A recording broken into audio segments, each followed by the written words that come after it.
Chapter 1126. T009 Valentine's Day, Special Chapter 9. After a while, the wolves were a little impatient, but they did not choose to leave. Instead, they chose to act as a group. Among the wolves, there was obviously a leader. After it shouted at the wolves all approached the cave together. Lin, he was suddenly shocked. He did not expect that this group of wolves was actually an organized wolf pack. Before, when he saw the two wolves that were not harmonious, Linny thought that these wolves were spontaneously walking together. Ayo! The leading wolf let out a mournful howl. You hide behind me. Linny took a deep breath. He couldn't leave Xiao Ning behind. Not to mention that Xiao Ning was the person he wanted to protect. Even if she wasn't, based on the relationship between the two, Lin, he couldn't ignore her. And, although Yu Ning was afraid, when she heard Lin Yi's words, she still got up and hid behind Lin. You will protect me, right? Lin Yi nodded. Yu Ning smiled slightly and hugged Lin Yi from behind and hugged Lin Yi. Such a bold move. If it was any other time, she would definitely not dare to do it. But today, she did it naturally. In this kind of environment, it was completely possible to do things that she usually wouldn't dare to do. Lin Yi couldn't help but smile bitterly. Yu Ning hugged him from behind, so that he couldn't clean up the wolves that ran over, so that both of them would be trapped by the wolves. Thinking of this, Lin, he said to Yu Ning, you let go of me. No. Yu Ning thought that Lin, he wanted to drive her away, so she stubbornly shook her head. Lin, he was stunned and somewhat helpless. He could only turn around and hugged Yu Ning. He held her buttocks and let her sit in his arms. Lin, he held Yu Ning with one hand. For Lin Yi, this was not a difficult thing. This level of weight was nothing at all. In this way, although it was still a bit of a burden, Lin Yi could free up one hand and two legs, which was enough to deal with the attack of the wolves. Yu Ning was shocked by Lin Yi's sudden move, but her heart was very sweet. It turned out that he wanted her to let go because he wanted to hug her. Lin Yi didn't have time to explain so much to her, because the wolves had already rushed in. Close your eyes, Lin, he said to Yu Ning, and then he made his move. Dealing with these beasts was nothing for Lin Yi. When Lin Yi was young, he often went up the mountains to hunt. The two of them were wild boars and kicked wild wolves. These wolves were not enough to enter Lin Yi's eyes. The reason why Lin Yi asked Yu Ning to close her eyes was that Lin Yi didn't want to scare Yu Ning. He wanted to start a massacre, and it must be much more bloody than before. A burst of howling and screams of the wolves came one after another. A hungry wolf fell to the ground, the cave wall, and died. In the blink of an eye, most of the wolves were dead or injured. The leading wolf finally couldn't stand it anymore. It howled loudly and led the remaining wolves to quickly evacuate the cave. In the blink of an eye, they ran away. In their view, Lin Yi was already in existence like a natural enemy. They couldn't defeat him. Staying was just sending themselves to death. If they didn't run now, when would they? Okay, you can open your eyes, Lin Yi said. Is it over? Yu Ning opened her eyes, but she saw the dead bodies of the wolves in the cave. She was suddenly shocked. You killed them all? Some ran away. If Lin Yi wanted to kill them all, it wouldn't be difficult. It was just that he was holding Yu Ning, so it was somewhat inconvenient for him to move, so he let the wolves go. In fact, Lin Yi didn't have any hatred with these wolves. They came to him purely out of instinct. Lin Yi couldn't lower himself to a group of animals. Killing these wolves was enough for him and Yu Ning to eat for a few days. There was no need to kill all the wolves.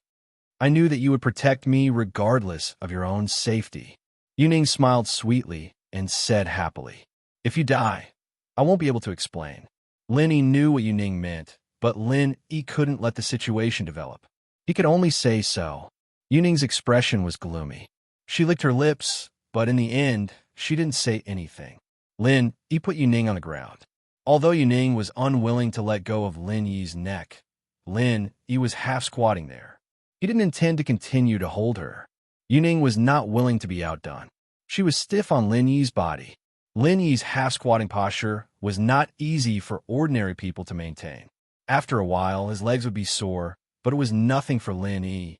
It was much easier than when he was a child.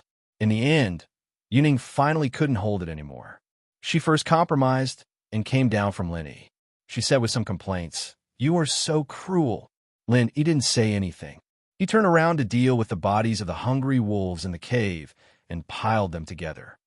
I want to go to the toilet, Yuning suddenly said. Oh, then I will go out. Lin, he turned around and walked out of the cave. No, I want to go outside. This is a place to live, Yuning said. Oh, then you go out. I won't go out of the cave. Lin, he turned and walked back into the cave. But I am afraid. You accompany me. Yuning's current mentality was similar to other girls in their rebellious period. The more Lin, he avoided her, the more unwilling she was. She couldn't care so much and became more bold. It's okay. You could just dig out their eyeballs and step on them. Linny couldn't help but tease her. Yuning was stunned. She immediately thought of her own bold words. She didn't expect that she was talking to herself in such a small voice, but Lin, he actually heard it. Yuning suddenly felt embarrassed, but then she thought, so what if he heard it? Anyway, she was bold enough. She wasn't afraid of what Linny would think, so she said, I mean, you kill them, then I will step on their eyeballs. Lin, he was speechless for a while. Sometimes there was no reason to talk to a girl. Then let's go, I won't look at you. Yuning frowned and didn't say anything. She hoped that Lin, he would peek at her. Although it would be a little shy, at least it proved that Lin, he was interested in her. Out of the cave, Yuning found a tree root, untied her pants, and let out water. The sound of water made her blush. She looked at Lin, not far away, but found that he was looking in the opposite direction from her. This made Yuning a little lost. Did he really not feel anything for her? Chapter 11:27. T010 Valentine's Day, Special Chapter 10. Lin Yi's heart was somewhat tangled. Although he had performed a lot of tasks, he was still a 16-year-old boy. If he said that he had no feelings for Yuning, he would be deceiving himself. But having feelings didn't mean that he could act according to his own ideas. Lin, he took a deep breath and resisted the urge to look back. His eyes looked into the distance and quietly felt the movement nearby. The wolves had obviously gone far away. They didn't have the courage to stay. Yuning shyly pulled up her pants and washed her hands with the snow on the ground. Then she stood up and walked to Lin Yi's side. Are you done? Let's go back. Lin, he felt Yuning coming over, so he asked, Well, but I don't want to go back. Can you accompany me to the entrance of the cave to look at the stars? Yuning said, The sky here is clearer and cleaner than in the city. You can see more stars. Okay. Lin, he did not refuse. He felt that some things must be talked to Yuning openly.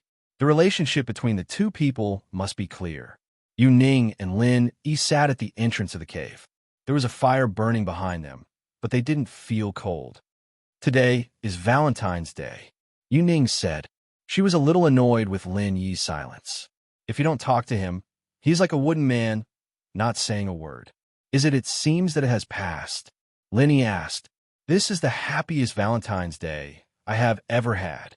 Yuning ignored Lin Yi's words and continued. On my 16th Valentine's Day, I think I found someone I like. Lin Yi's heart was suddenly shocked. What Yuning's words meant, Lin, he was very clear. Yuning actually wanted to confess to him in this environment. Although this seemed to be a good thing, Lin, he didn't think so. He had to rein in the horse at the edge of the cliff and kill this unstarted relationship in the cradle. You're only 16 years old. You're too young to understand what love is. In this environment, we've experienced many things together. Perhaps you mistakenly think that this is love, but it's not. Lin interrupted Yuning's words and said, When you return home, you will find that everything is so ridiculous. No, I know what I'm thinking. What's so young about 16? In ancient times, they even had children. Besides, you're only 16, right? Why are you lecturing me? Yuning asked with some excitement. She was somewhat dissatisfied with Lin interrupting her confession. Really? Then you can continue. Lin, he was helpless against Yuning's stubbornness. He was thinking about how to convince her. Eagle, I like you. Yuning finally said the words that she had been suppressing for a long time. After that, she breathed a sigh of relief as if she had completed a major event. What do you like about me? The reason why Lin let Yuning continue was that he wanted to solve this matter from the root cause. You give me a sense of security. Before, because I got into trouble in such a dangerous situation, You could have escaped alone, but you risked your life to protect me. You were injured because of my willfulness, but you didn't complain at all. Yu Ning said, "At that moment, I fell in love with you. Miss you, don't you think your idea is ridiculous? I'm a bodyguard, responsible for your safety. If it was someone else, they would do the same. My duty is to be responsible for my superiors. What does it have to do with me risking my life to save you?" Lin Yi said coldly. "In other words, if the object of my protection was not you, I would also do the same. That I don't care. Anyway, you're the first man to walk into my heart in 16 years, and you will definitely be the last." Yu Ning shook her head stubbornly. "I just like you. When I go back, I will tell my mom and dad. Let them contact your superiors and ask you to come and protect me." "Oh, that's good. Wait until you can come and talk."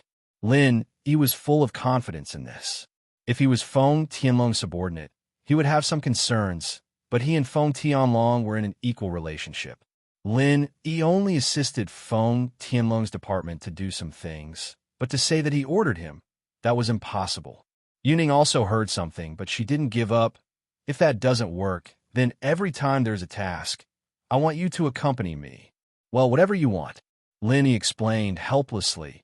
"But what I want to tell you is that people like us can't have love. I can die at any time. I can't give you what you want. If you're wise, you should give up quickly. This is good for both you and me. I won't let go. In the future, I won't allow you to do such a dangerous job. Why don't you resign and accompany me?" Yu Ning said overbearingly. "Oh, well, I don't like you. I have a girlfriend." Lin Yi really had no choice but to say so. Yu Ning was silent. Lin Yi's explanation made her a little overwhelmed. If Lin Yi simply refused her love, then Yu Ning didn't care. But Lin Yi said that he already had a girlfriend. What hope did she have? "Okay, that's all I have to say. Don't mention this topic again." Lin Yi saw that Yu Ning was silent, and suddenly breathed a sigh of relief. It seemed that his words had some effect. "No," Yu Ning suddenly exclaimed. "You are lying. Didn't you say before that people like you can't have love? Then where did you get a girlfriend?"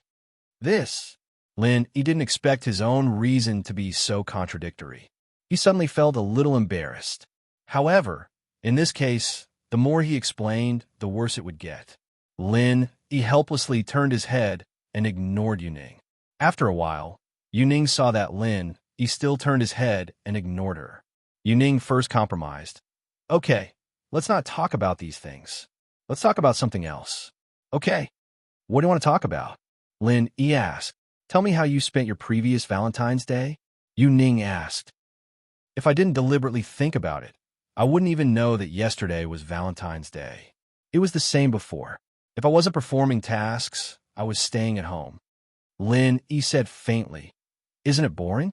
In fact, I am such a boring person." "This Valentine's Day, don't you think it's special?"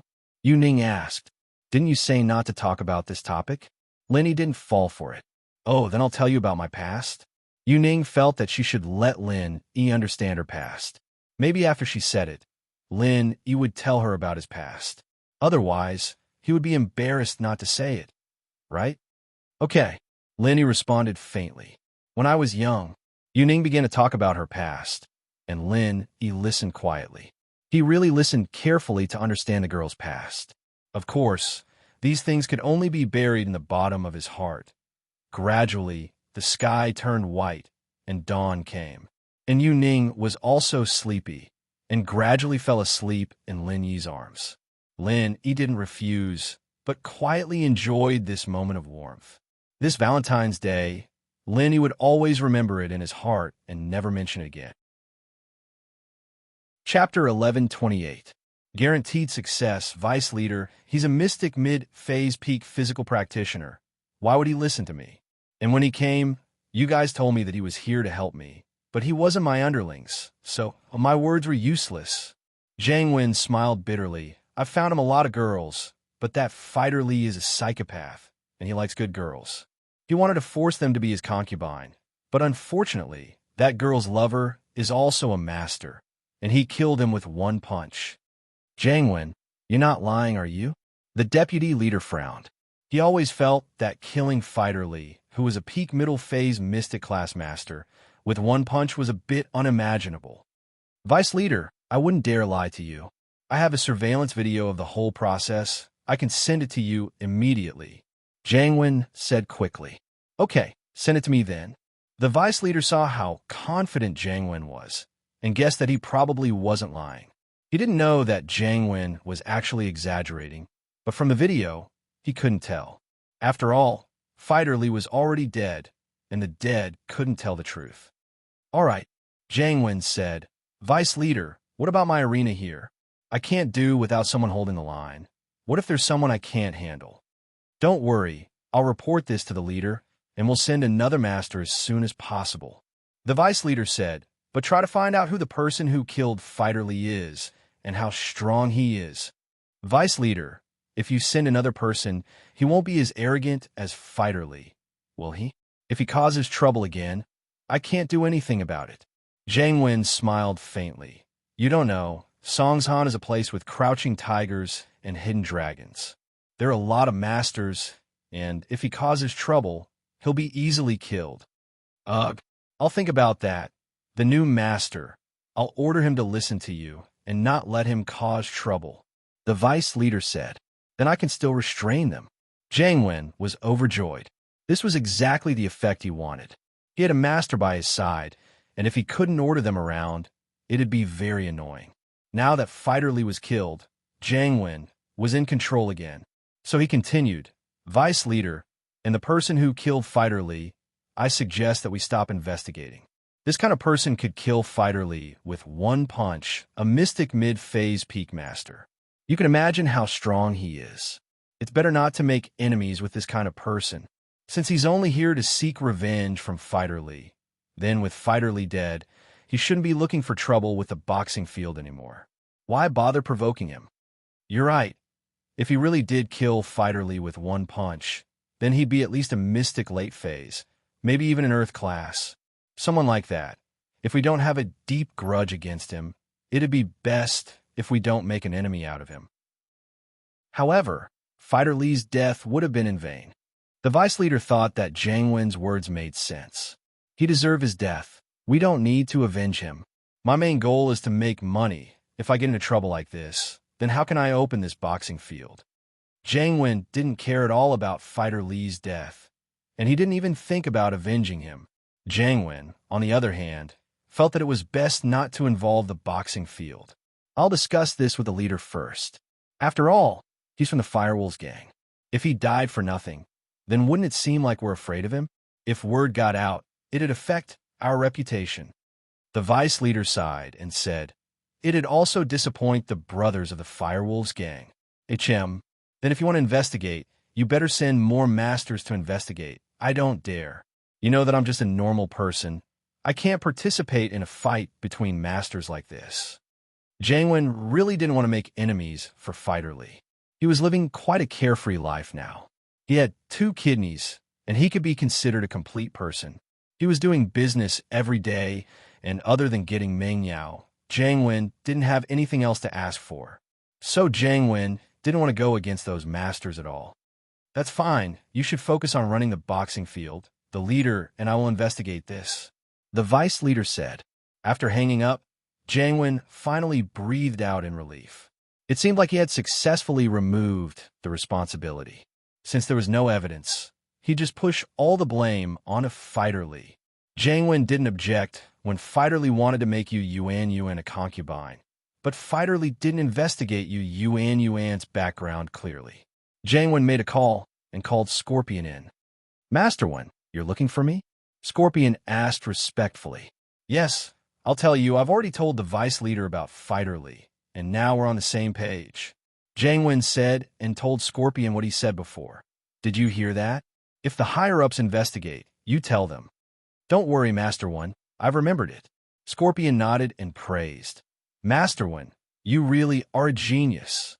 This way, the masters sent by the higher-ups will be under your control. Of course. How can they not be under my control when they're working in my field? Jiang Wen felt that he was very smart, too. Not only did the higher-ups not pursue Fighter Lee's case, but they also sent masters who would be under his control. Right? You better go comfort Yuan. Tell her, and that goddamn that it was all Fighter Lee's doing. It has nothing to do with our boxing field. Fighter Lee is already dead. I hope she won't vent her anger on our boxing field. You know what to do, right? I understand, Masterwin. If it doesn't work, I'll just give her some money. I'll definitely take care of it. Scorpion knew what Jiang Wen was thinking. That Air Gooden was too strong. He could kill Fighter Lee with one punch. He couldn't afford to offend someone like that. If he went back unhappy and came looking for trouble again, would the boxing field still be open? Okay, go do it. Jiang Wen waved his hand, signaling Scorpion to leave. Chapter 1129. What's wrong with you? Jiang Wen had gotten rich recently, and he'd been playing with a lot of girls, including some virgin schoolgirls, but Jiang Wen wasn't very interested in them. He still thought that Meng Yao was better. Childhood sweethearts, after all. It was hard to forget. Jiang Wen realized that he liked Meng Yao more and more. Uncle Chu, it's me. After leaving the arena, Jiang Wen got into his Ferrari and called Peng Zhan. Oh, Jiang Wen, what's up? Peng Zhan asked faintly. Peng Zhan's impression of Jiang Wen had never been too good, especially after the incident last time, where Jiang Wen tried to take advantage of the situation. His impression of Jiang Wen had taken a nosedive. Uncle Chu, where are you? I'd like to pay you a visit. Jiang Wen said. I'm at the company. I'm not done yet. There's no need for a visit. We can talk on the phone. Peng Zhan's attitude was clear. He didn't want to meet Jiang Wen. Jiang Wen wasn't happy after being rejected. He cursed in his heart. Peng Zhan, you old bastard. If it weren't for Lin Yi, Peng Zhan Industries would have been destroyed a long time ago. You're still the company? Go stay at home. Haha, it's nothing. It's just that I haven't seen you in a while, Uncle Chu. I just wanted to say hello. On the surface, Jiang Wen was still very polite. He hadn't fallen out with House Chu yet, so it didn't matter if Peng Zhan didn't like him. I see. Thank you. Peng Zhan said faintly. I still have things to do. I'll hang up first if there's nothing else. Uncle Chu, I really wanted to help you last time. You didn't agree to my conditions, but I was planning to help you in the dark. I didn't expect Lin Yi to recover his strength so quickly. So I was late. I hope you don't blame me. I wasn't in a good situation back then. Jiang Wen explained. I know. I don't blame you. Peng Zhan's tone was still calm. All right, I won't disturb you then, Uncle Chu. Good luck with your work. Jiang Wen hung up, depressed. He'd wanted to pay Peng Zhan a visit and then go to Meng Yao's villa with him, but it seemed like his wish was dashed. He'd have to go by himself if he wanted to go to Meng Yao's villa. Lin Yi and the Miss didn't expect Jiang Wen to come at a time like this. Jiang Wen had tried to ask Meng Yao for her hand in marriage when House Chu was in trouble. Lin Yi knew about this, and so did the Mississippi Lin Yi didn't cause trouble for Jiang Wen last time because Jiang Wen didn't do anything to harm House Chu. Jiang Wen went into hiding after that, so Lin Yi didn't bother with him. Yao Yao, lil sis, long time no see. You're getting prettier and prettier. Jiang Wen handed the rose to Meng Yao. Meng Yao frowned. Although she was disgusted, she still took the flower and passed it to Shu. Shu, this is for you. Shu, this is for you, shield bro. Oh. Yushu took the flowers and smiled at Lin. Shield bro, this is for you. Huh. Lin Yi took the flowers and looked at Jiang Wen's green face. A cold smile appeared on his face. Lin Yi always had the upper hand when fighting with Jiang Wen. As long as Jiang Wen didn't do anything out of line, Lin Yi wouldn't do anything to him. Plus, Lin Yi had some understanding of Jiang Wen's background. Jiang Wen wasn't a big deal, but Jiang Wen had the fire wolves behind him. Lin Yi didn't want to make too many enemies for House Chu. The Xiao family's problem wasn't solved yet. If the power behind Jiang Wen jumped out again, it'd be troublesome. Lin Yi, on the other hand, didn't care. He could just leave and go back to Star West Village. There was old Lin and Air Gooden. Anyone who came would die. But House Chu wasn't the same. If Lin Yi left, what would happen to the Miss and Shu? Jiang Wen had always wanted to kill Lin Yi, but he never succeeded. Lin Yi was too strong. Even with Fighter Lee, he didn't dare fight Lin Yi head-on. Wasn't Ma Zhu strong? Didn't he get crippled by Lin Yi in the end? So, Jiang Wen could only swallow his anger and act like he didn't care. He smiled.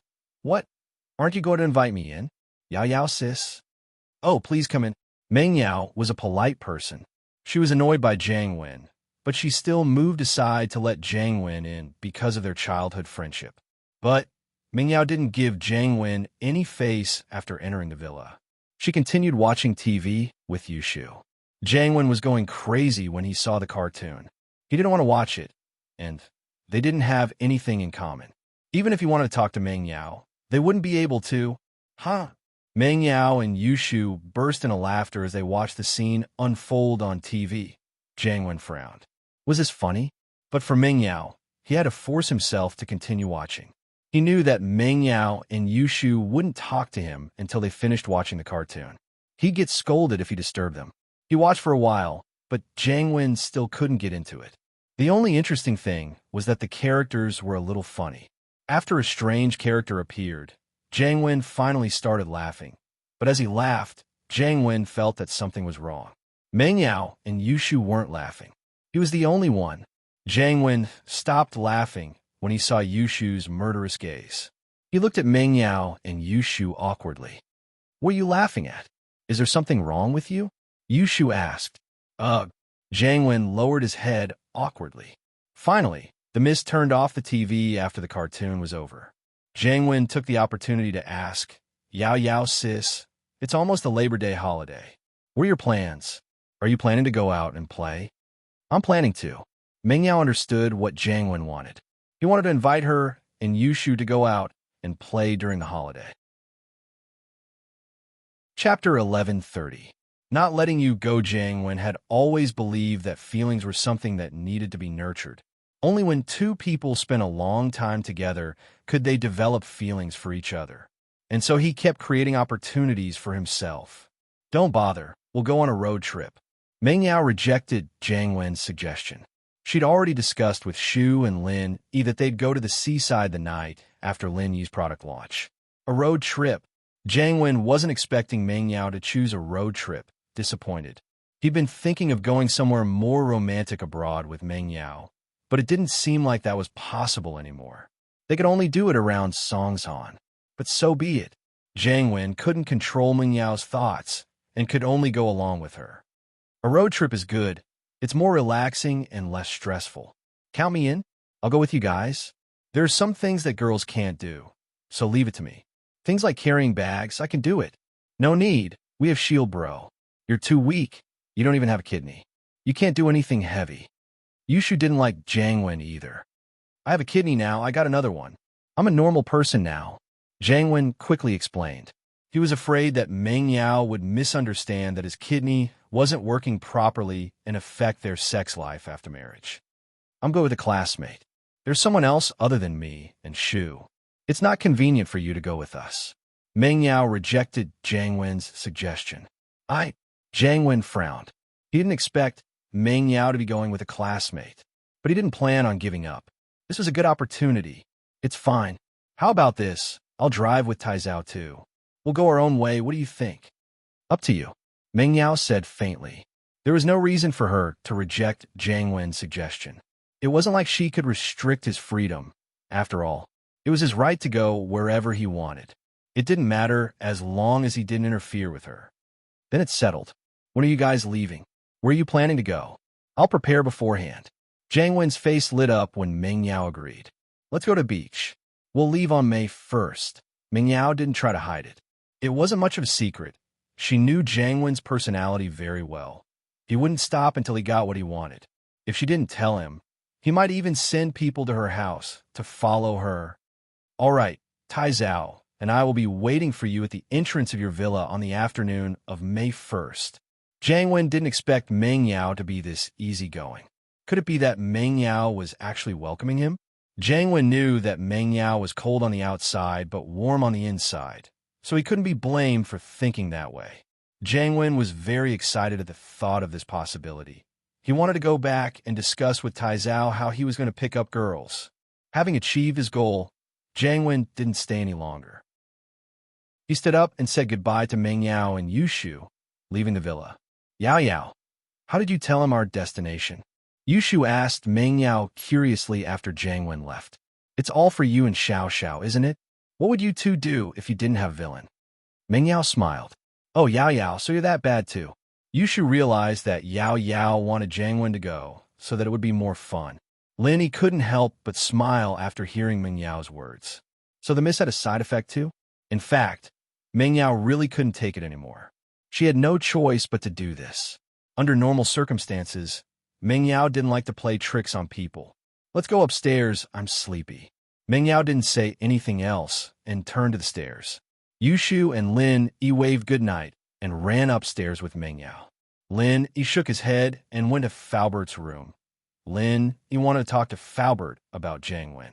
On this road trip, it was fine if Jiang Wen behaved himself, but if he tried anything funny, Lin, he wouldn't let him go. But he still needed to discuss the specifics with Falbert. When Lin, he pushed open the door to Falbert's room, Falbert was practicing. Seeing Lin, he come in, Falbert smiled and opened his eyes. Linny, you're here. Falbert, how are you? Did you improve? Linny asked about Falbert's strength. Although I'm only one step away from the mystic class, the spiritual energy in this area is too thin. It takes a long time to absorb the spiritual energy. I won't be able to break through in a short time. Uncle Fu shook his head. In fact, Lin, he had guessed this as well. He was just asking casually. Lin, he knew about this as well. He'd only broken through to golden class with old Lin's treasures. Naturally, he knew how thin the chi in the natural world was. It was a world of difference compared to the jade space. This was also why Lin, he was only golden class for more than 10 years. But after discovering the secret of the jade space, he broke through a few levels. Right, Falbert, Jiang Wen came just now. Linny changed the topic. I have a feeling that he's up to no good. What do you think? Jiang Wen has always had a crush on Yao Yao, and he's someone who doesn't stop until he gets what he wants. Falbert knew Jiang Wen's personality very well, and his words hit the nail on the head. Then Falbert, you mean? Linny asked. Lily, how much do you know about the firewolves? Falbert didn't answer Linny's question and asked instead. The firewolves? I don't know much about them. Lin, he shook his head. It's because I don't know much about them that I didn't do anything to Jiang Wen. We're in troubled times right now, and I don't want to make more enemies. That's right. Falbert nodded. You're right. The firewolves may be a gang, but they're not to be underestimated. They've been established for a long time, and when I was the young master, the name of the firewolves was well known among the hidden houses and small sects. It could be said that the firewolves are no weaker than the hidden houses and small sects. Oh, the firewolves are that powerful? Linny blinked. Yes, Jiang Wen is from the firewolves, but I don't know Hao Sin's position in the firewolves, so it's better not to touch him for now. Falbert nodded. You can teach him a lesson, but you can't kill him. Chapter 11:31. Grandpa Gooden misses. You looked at Gooden, and the more she looked at him, the more she liked him. She felt that this guy was a good person, simple and friendly, quite a good match for her daughter. She didn't think as much as Yuren, just thinking that Gooden was a good person was enough. But Yuren was thinking about how to make Gooden stay. Gooden was strong, and if he stayed in the hardware shop to help him, his business would be very successful. Yuan, on the other hand, was much more natural in front of her savior. Zhou Jiaming, thank you so much for this. I'm really sorry before. I thought you were just joking. I didn't think that you would actually kill that fighter Li. Huh? Gooden smiled honestly. You can call me Air Gooden. I'm not used to my real name. Actually, I didn't do much. It's just a small matter for me to deal with that kind of filthy brat. I'll just call you Zhou Jiaming, Air Gooden. I don't think it sounds good. Yuan couldn't bring herself to say such a vulgar name. As the two were talking, there was a knock on the door. Yu Run and Mrs. Yu jumped in fright. They were worried that Fighter Li would be killed by Air Gooden and that the arena would send people to take revenge. But with Air Gooden here, it gave them some confidence. Now that someone really knocked on the door, they couldn't help but feel nervous again. Old man, it wouldn't be an enemy, would it? Mrs. Yu's face was shocked, not daring to open the door. I'll go see. Yuren was nervous as well. But last time, Fighter Li sent the door flying with one punch, and Yuren felt that he couldn't pretend he wasn't home. He could only force himself to open the door. Uncle Yu, I'll go with you. Gooden stood up, wiping the oil off his mouth nonchalantly as he walked to the door with Yuren. With Gooden with him, Yuren was much more at ease. He came to the door and asked carefully, Who is it? Yuren? I'm Scorpion. Scorpion was ordered by Jangwen to send money to Yuren's family. It's someone from the arena. Yuren's face tensed up as he looked at Gooden carefully. Gooden didn't care. He opened the door and looked coldly at Scorpion. Who are you? What do you want? I am Xiao Luozi. I am here to apologize to Yuren and Yuan.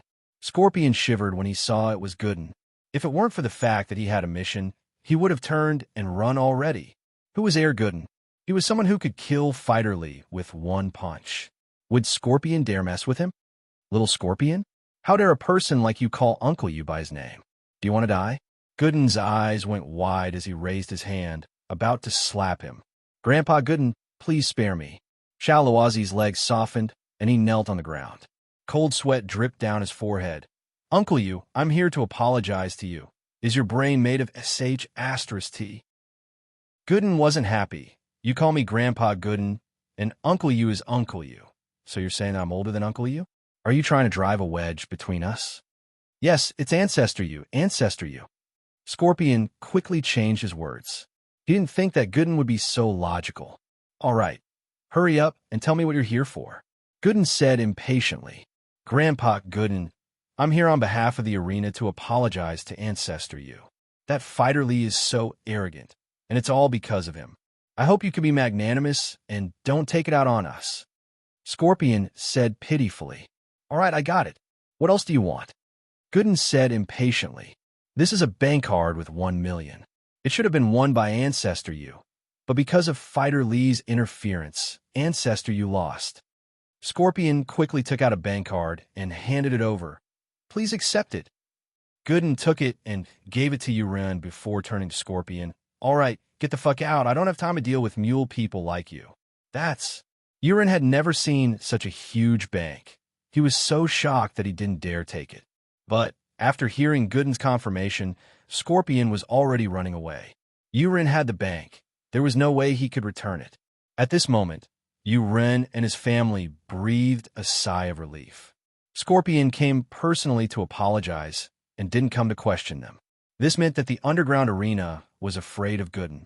Not only did they not dare to cause trouble for him, but they were also afraid that Gooden would cause trouble for them again. That was why they gave him this 1 million credit card. Yuren felt like he was dreaming as he held the 1 million bank. He had 1 million, just like that. With this money, not only would he be able to buy a decent house, but he would also be able to rent a bigger shop in the market and expand his business. This was a blessing in disguise before tonight.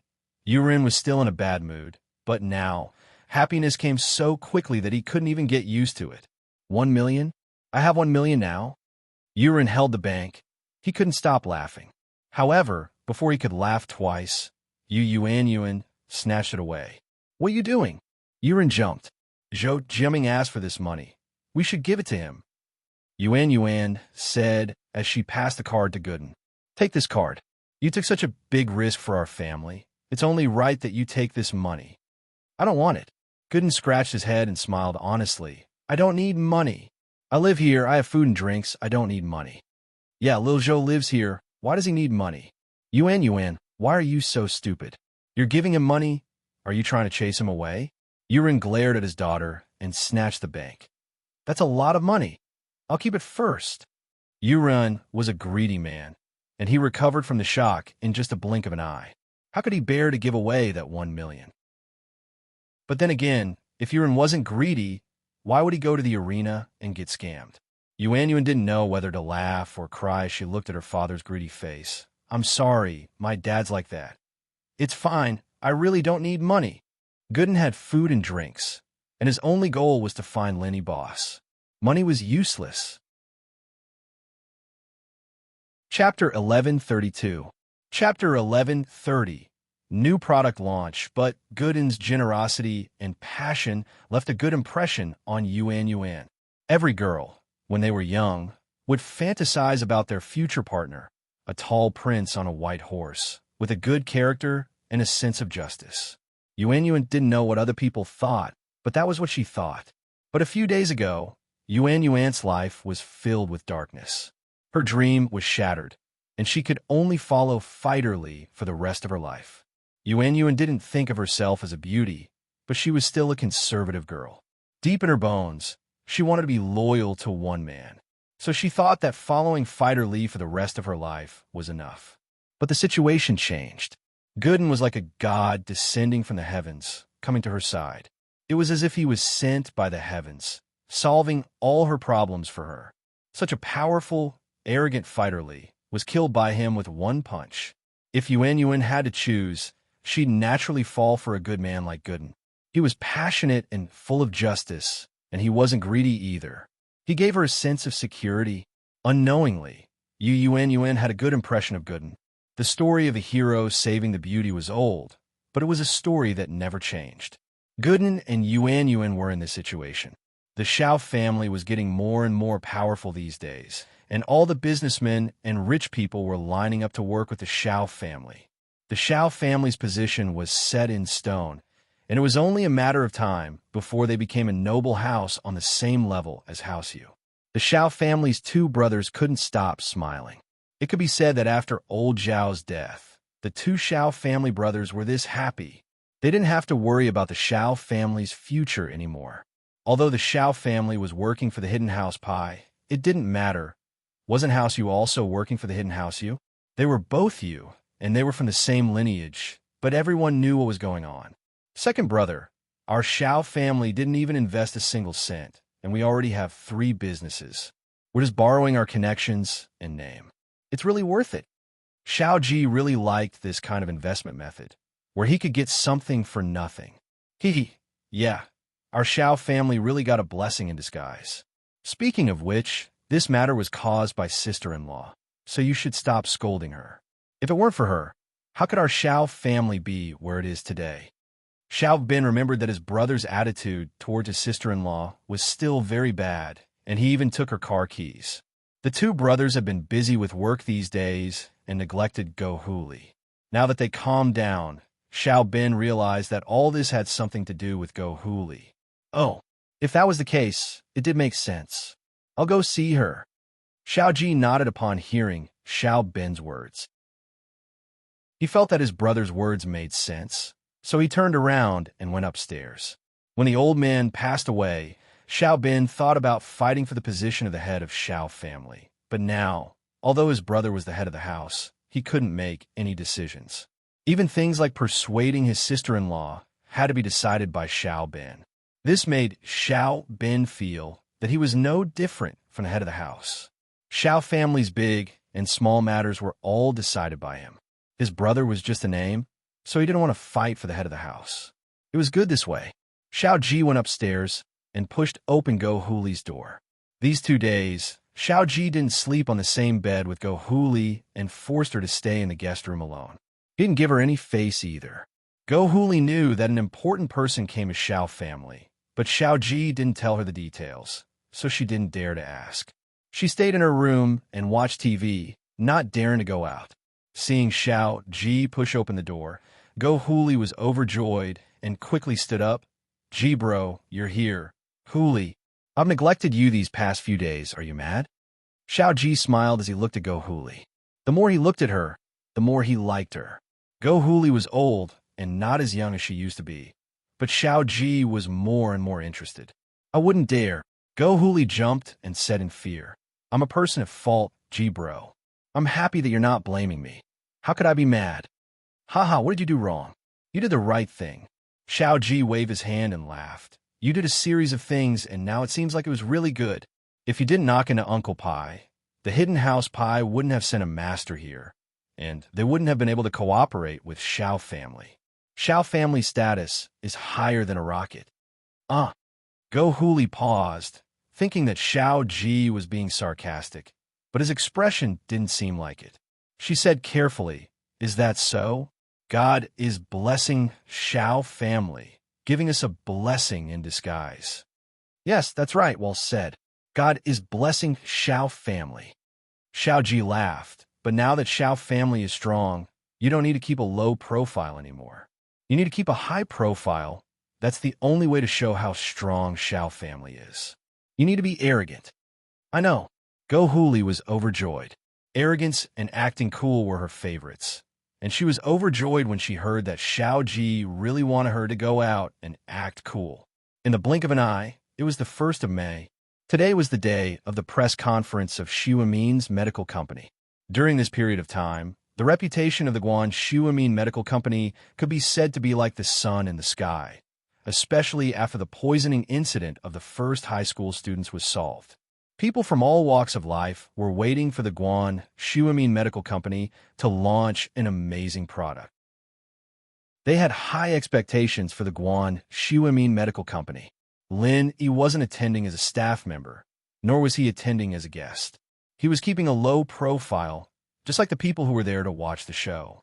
Since the conference was held in the open air, Fatty Lai didn't stop the normal people from watching, but he hired professional security to maintain order. Lin Yi, Tang Yun, and Xiao Xiao attended the press conference together. She wanted to join in the fun too, but the miss dragged her to the supermarket to buy the things they needed for the trip. She wasn't too happy, but considering Xiao Xiao's condition, she had no choice but to tolerate it for now. Chapter 1133. Chapter 1131. Trouble again? Sure. Xiao Xiao's idea wasn't bad. Lin Yi didn't think that with a big customer like Feng Tianlong, the company's sales would go up another level. One had to know that secret agents were the biggest customers of these injury medicines, and the demand for them was terrifying. Miracle Dr. Guan's injury medicine was different from Dr. Kang's golden creation medicine. Miracle Dr. Guan's injury medicine's formula was normal, and it wasn't limited by the raw materials. The production could be expanded infinitely, and so they could have as much as they wanted. Lin Yi didn't have to worry about the demand. This type of medicine was different from the pill of life extension and toxin cleansing. There was no need to do hunger marketing, and they could just sell it on a large scale. Kong Ming stood in the crowd, coldly watching the bustling scene. He was a little jealous. There were so many reporters here, and many of them were uninvited. Kong Xiaoming didn't like the fact that so many people were paying attention to a newly established company. I'll show you guys later. Kong Ming spat on the ground. His purpose for coming here was to disrupt the product launch of Miracle Dr. Guan's medical company.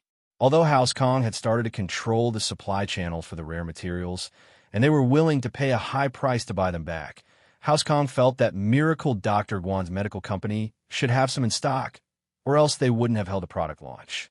What was the point of launching a product without a product? Has everything been arranged? Kong Ming turned to Wang Shubin and asked. Don't worry, Master Ming, everything has been arranged. The patients have been found, and the reporters have been arranged. Wang Shubin nodded. Okay, that's good. Good job. Kong Ming nodded. He was thinking about how he could get the recipe for the pill of life extension and toxin cleansing from Miracle Dr. Guan's medical company. Only then would House Kong soar. At 9 in the morning, Miracle Dr. Guan's medical company's product launch officially began. Guan Xiumin, Fatty Lai, and Kong Xiaobo walked up to the VIP stage and sat down. The crowd erupted into a round of applause. Fuck, Kong Xiaobo is really arrogant. He can actually become a vice president. I'm so angry. Kong Ming cursed unhappily. In his opinion, this cousin of his was simply incompetent. To think that a trash picker like him would have such a day. He'll be busy in a moment. Wang Shubin laughed disapprovingly. Ladies and gentlemen, welcome to the product launch of Miracle Dr. Guan's medical company. I'm the vice president of Miracle Dr. Guan's medical company, Kong Xiaobo. Kong Xiaobo was the one speaking. This was arranged by Fatty Lai to train him. Fatty Lai was used to this kind of scene, and Guan Xiumin, as an authoritative figure in the medical world, had attended all kinds of events. The only one who hadn't experienced it was Kong Xiaobo. Although Kong Xiaobo was nervous, he knew that this was a test for him. So, he had prepared the script for the product launch many days ago. Kong Xiaobo began to introduce the product of this product launch, Miracle Dr. Guan's injury medicine. Although everyone had heard about the miraculous effects of this medicine and Dr. Kang's golden creation, when they saw the product launch today, everyone sighed in admiration at the cheap price of Miracle Dr. Guan's medical company's products. Dr. Kang's Golden Creation cost 299 yuan per bottle, while Miracle Dr. Guan's Injury Medicine only cost 199 yuan. There was a difference of 100 yuan between the two. To a normal person, this was not a small amount. How many hundred yuan did they earn in a month? So, as long as Miracle Dr. Guan's Injury Medicine was as good as Miracle Dr. Guan's, everyone would go into the arms of Miracle Dr. Guan's Injury Medicine. For daily consumables, customers didn't have high loyalty. They would use whoever was cheaper and better, unless they didn't lack money. 199, selling at the cost. Kong Ming was stunned.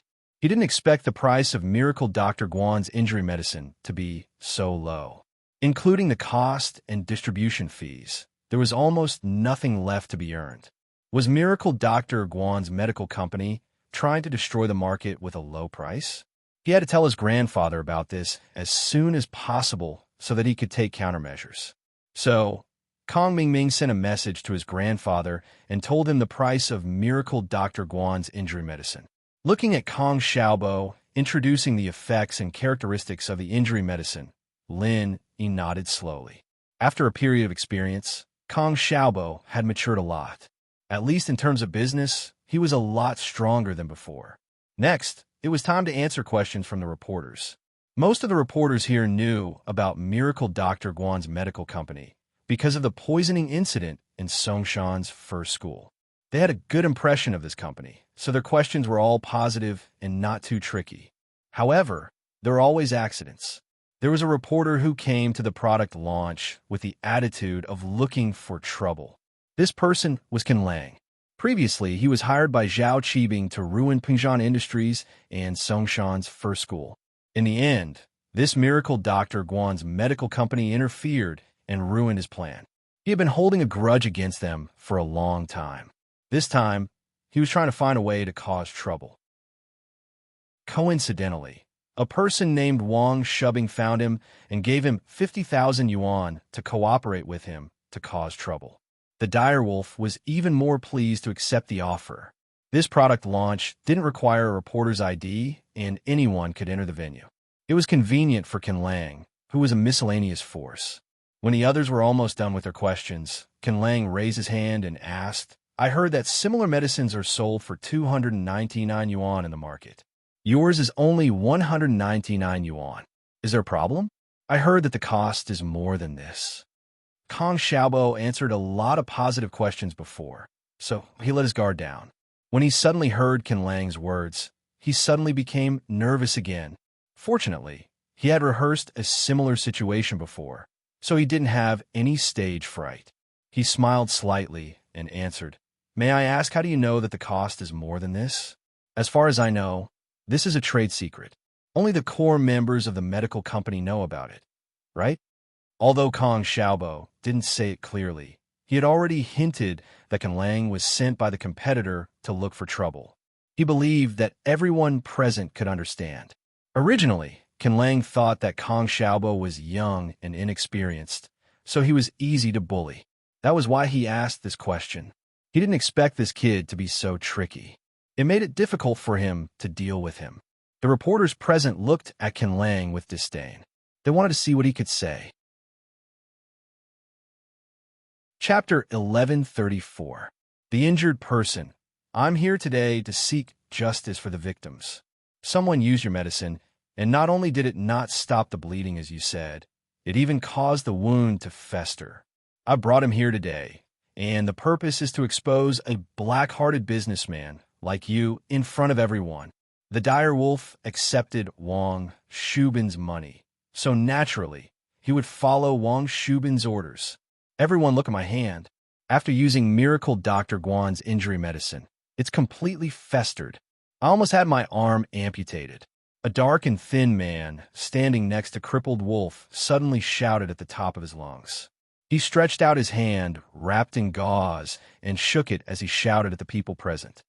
Wow, it's that serious? The other people who were hired by the dire wolf to pretend to be ordinary people also sighed. It seems like this company is really unreliable.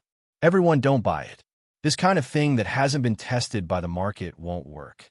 It's better to buy the more expensive Dr. Kang's Golden Creation medicine.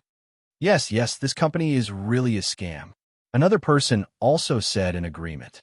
Medicine isn't like other things. You can't just use it like that. Another person added. The more people said, the more people who didn't know the truth were misled and started to doubt the products of Miracle Dr. Guan's medical company. Everyone quiet down. Kong Xiaobo wasn't in a hurry at this moment. He smiled and looked at the crowd, then looked at the victim, who raised his hand and said with concern, "Patient, is your hand okay? If there's a problem, you should go to the hospital as soon as possible. Don't stay here. What if it gets infected?" "What do you mean? Are you chasing me away?" Everyone look, he's feeling guilty. The person who raised his hand shouted, "I'm just worried about you." Kong Xiaobo waved his hand. Our Miracle Dr. Guan's medical company is holding a product launch today. The product will only be sold after today. It has never been sold in the market before. May I ask this patient, where did you buy your injury medicine? Could it be some other brand that you remembered wrongly? Quack. The patient froze and didn't know what to do. He was paid to mess around, and the lines were given to him by the direwolf. How would he know that Miracle Dr. Guan's medicine hadn't started selling yet? Then where did his injury medicine come from? Could it be that it was stolen from the company? He was not stupid. Naturally, he would not say that. If he said that, not only would he not be able to frame them, but he would also be arrested by them. They could totally say that you stole a test product, not a finished product. I think I remembered wrongly. The patient suddenly blushed and walked away dejectedly. Residual Wolf did not investigate this at all in advance. Today's matter was just his usual way of blackmailing people. How could he know that their medicine had not been on the market yet? It seems that this patient really remembered wrongly. Then let's continue to answer the reporter's questions. Kong Xiaobo smiled and continued. At this time, the people present suddenly realized that this patient was a liar. He was probably not instructed by a competitor, or he was here to extort money. The dire wolf clenched his teeth. He was very angry. Fortunately, he had a second trump card. However, Kong Ming was very angry.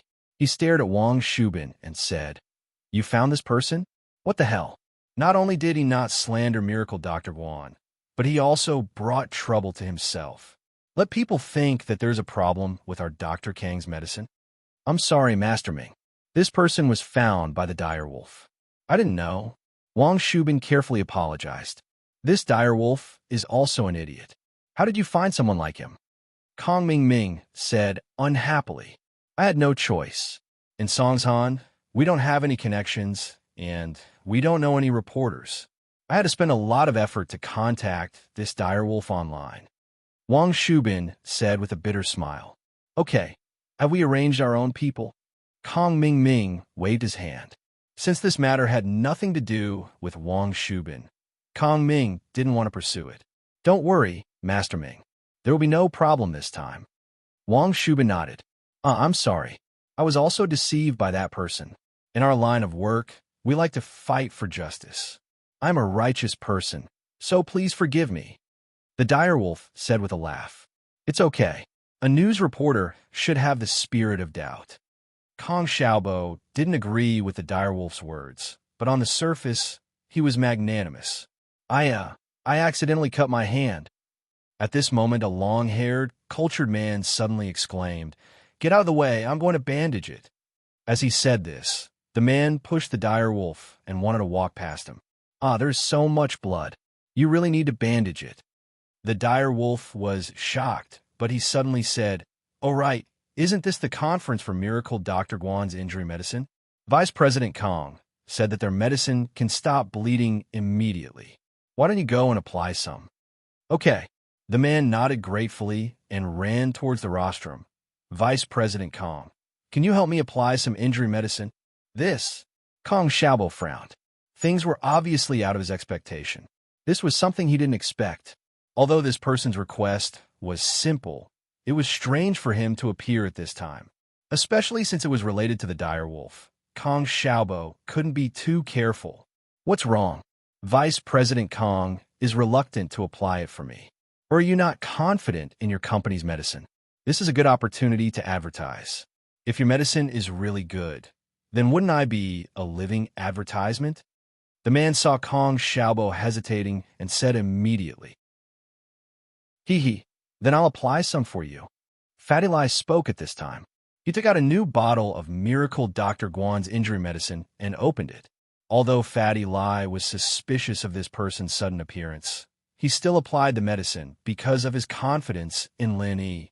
Generally speaking, testing medicine on the spot was a marketing trick of the pharmaceutical company. But this person wasn't invited by Fatty Lai, so Fatty Lai was suspicious. Chapter 1135. Why were they in such a hurry to leave? Just when everyone was anticipating, a miracle didn't happen. The man's wound didn't stop bleeding. It was still bleeding profusely. What injury medicine? He's obviously a liar. It's useless. Look at my hand. It's still bleeding. It's not getting any better. The man excitedly raised his bleeding hand and shouted to the people present, "Look, if the medicine they used at the press conference is so ineffective, then what effect can the retail version on the market have?" Although most of the reporters had a good impression of Miracle Dr. Guan's medical company, the truth was right in front of them. The bleeding didn't stop, so they still took pictures of the scene. Fatty Lai was dumbfounded. Why wasn't it working? He had 100% trust in Lin Yi's medicine. Kong Xiaobo didn't know what to do. He had little experience, and now that there was an accident, he didn't know what to do. The long-haired man was still shouting, "What bullsh asterisk T Miracle Dr. Guan? Is he a liar? It's not working at all? Look at my hand, it's still bleeding." Just when Kong Xiaobo didn't know what to do, Lin Yi's voice rang in Kong Xiaobo's ears. "This person is a hemophiliac. That's why he's bleeding profusely. It has nothing to do with the injury medicine." In order to prevent any accidents, Kong Xiaobo, Fatty Lai, and Guan Shuamin all wore wireless earphones so that Lin Yi could give them suggestions at any time. Kong Xiaobo, Fatty Lai, and Guan Shuamin heard it too. Kong Xiaobo and Fatty Lai didn't know much about hemophilia, but Guan Shuamin was a doctor, so naturally he knew about the disease. His eyes lit up after hearing Lin Yi's words. He stood up and said to the long-haired man, "You're a hemophiliac. It's normal for your wound to bleed profusely. Normal medicine won't work on you." Even though he couldn't confirm that this person was a hemophiliac, he trusted Lin Yi. He knew how capable Lin Yi was. That was why he was so sure. Wow. The reporters were in an uproar. They didn't expect this long-haired young man to be a hemophiliac. What kind of person was Xiumin? Songshan's medical authority. If he said it was, then it must be. Some reporters didn't understand what hemophilia was, but it didn't matter. There were people around them who understood. They communicated with each other and understood that hemophiliac's wounds would bleed nonstop. Dude, you're talking nonsense. How am I a hemophiliac? Aren't you framing me? What proof do you have? The long-haired young man didn't expect Guan Shuamin to be able to tell that he was a hemophiliac just by looking at him. He panicked, but he didn't have any evidence, so he tried to defend himself. "Speak, who sent you here? What is your motive for coming here?" Fatty Lai also treated Lin Yi's words like an imperial edict. If Lin Yi said this person was sick, then this person must be sick. The medicine doesn't work, so you start framing me? You think I'm a hemophiliac just because you say I'm a hemophiliac? I'd say you're an AIDS patient. The long-haired young man said angrily. Kong Ming, Wang Shubing, and the direwolf didn't expect Guan Shuamin to be able to tell that this long-haired young man was a hemophiliac.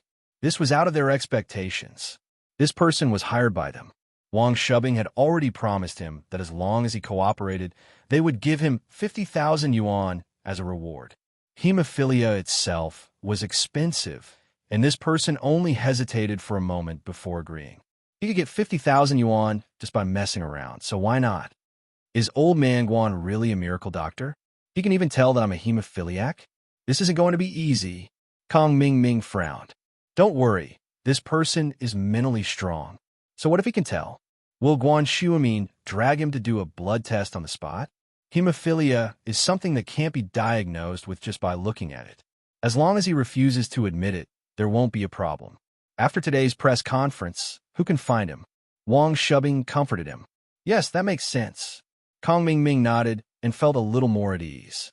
At this time, the direwolf spoke again, Everyone in the industry, look at this, these black-hearted businessmen. We should unite and expose them. I've said it before, 199 yuan isn't even enough to cover the cost. As far as I know, the raw materials for this golden creation are very rare, and this price is definitely a loss. Now everyone can see it, right? They must be using shoddy goods to make a profit and leave. The direwolf's words were very provocative, and his people in the crowd also stood up and echoed him, loudly criticizing the irresponsible behavior of Miracle Dr. Guan's medical company. Yeah, I'm going to fight you guys to the death as the victim today. If you don't give me an explanation, this isn't over. The long-haired man saw that everyone was supporting him, and he immediately became confident. You guys have to pay the price for framing me as sick. But this time, Guan Shuamin showed his calm personality. He was an experienced expert, and naturally, he wouldn't be afraid. He didn't argue, and only looked at the long-haired man and said indifferently, "Whether you're sick or not, we'll know soon enough. I've already sent your photo to Director Qin of the Songshan First People's Hospital. If you've been treated in Songshan and there's a medical record, then I believe we'll be able to find out your identity very soon." The long-haired man was stunned, and his face turned a little ugly. Of course, he was a hemophiliac, and he knew this very well. Most importantly, he did receive treatment at the Songshan First People's Hospital. In other words, all the experts in the hematology department at the Songshan First People's Hospital knew him. As long as they took his photo to the experts to identify him, his identity would be revealed. The long-haired man suddenly retreated because his identity was about to be exposed, and he couldn't lie anymore. I still need to go to the hospital to stop the bleeding. I'm not going to waste time with you guys. You guys are all harming people. Don't believe me anymore. The long-haired man was ready to leave, leaving in such a hurry. Fatty Lai saw that the long-haired man was about to leave, and naturally, he didn't want him to leave just like that. Murder for money. My hand is bleeding nonstop, and this black-hearted company's medicine is not only useless, but they also won't let me go to the hospital. Everyone take a look. What kind of company is this? The long-haired man shouted loudly. Chapter 1136. Chapter 1134. Qin Lang. Most of the people there shook their heads after hearing Fatty Lai's words.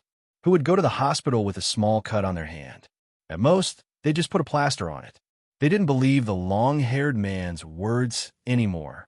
There was definitely something wrong with this person. He swore that he'd fight to the death with the man, and now he was in a hurry to leave after being exposed. Why do you care? I've changed my mind. I'll let you go. The long-haired man said as he backed away, ready to leave.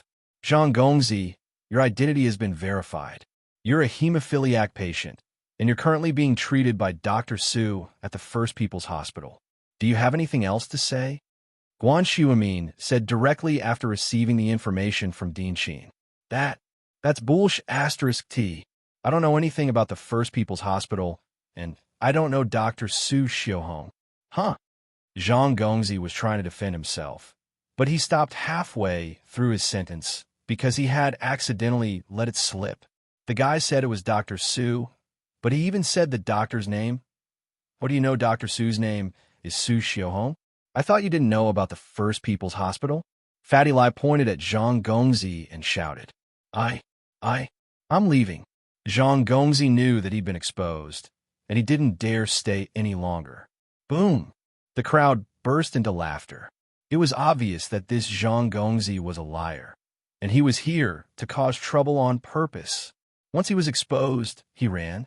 Many people were embarrassed. They had almost misunderstood Miracle Dr. Guan's medical company. Miracle Dr. Guan's medical company was such a good company. They had helped the society and saved so many poisoned students. Moreover, they did it for free. How could they doubt their reputation and skills? Liar. He's a liar.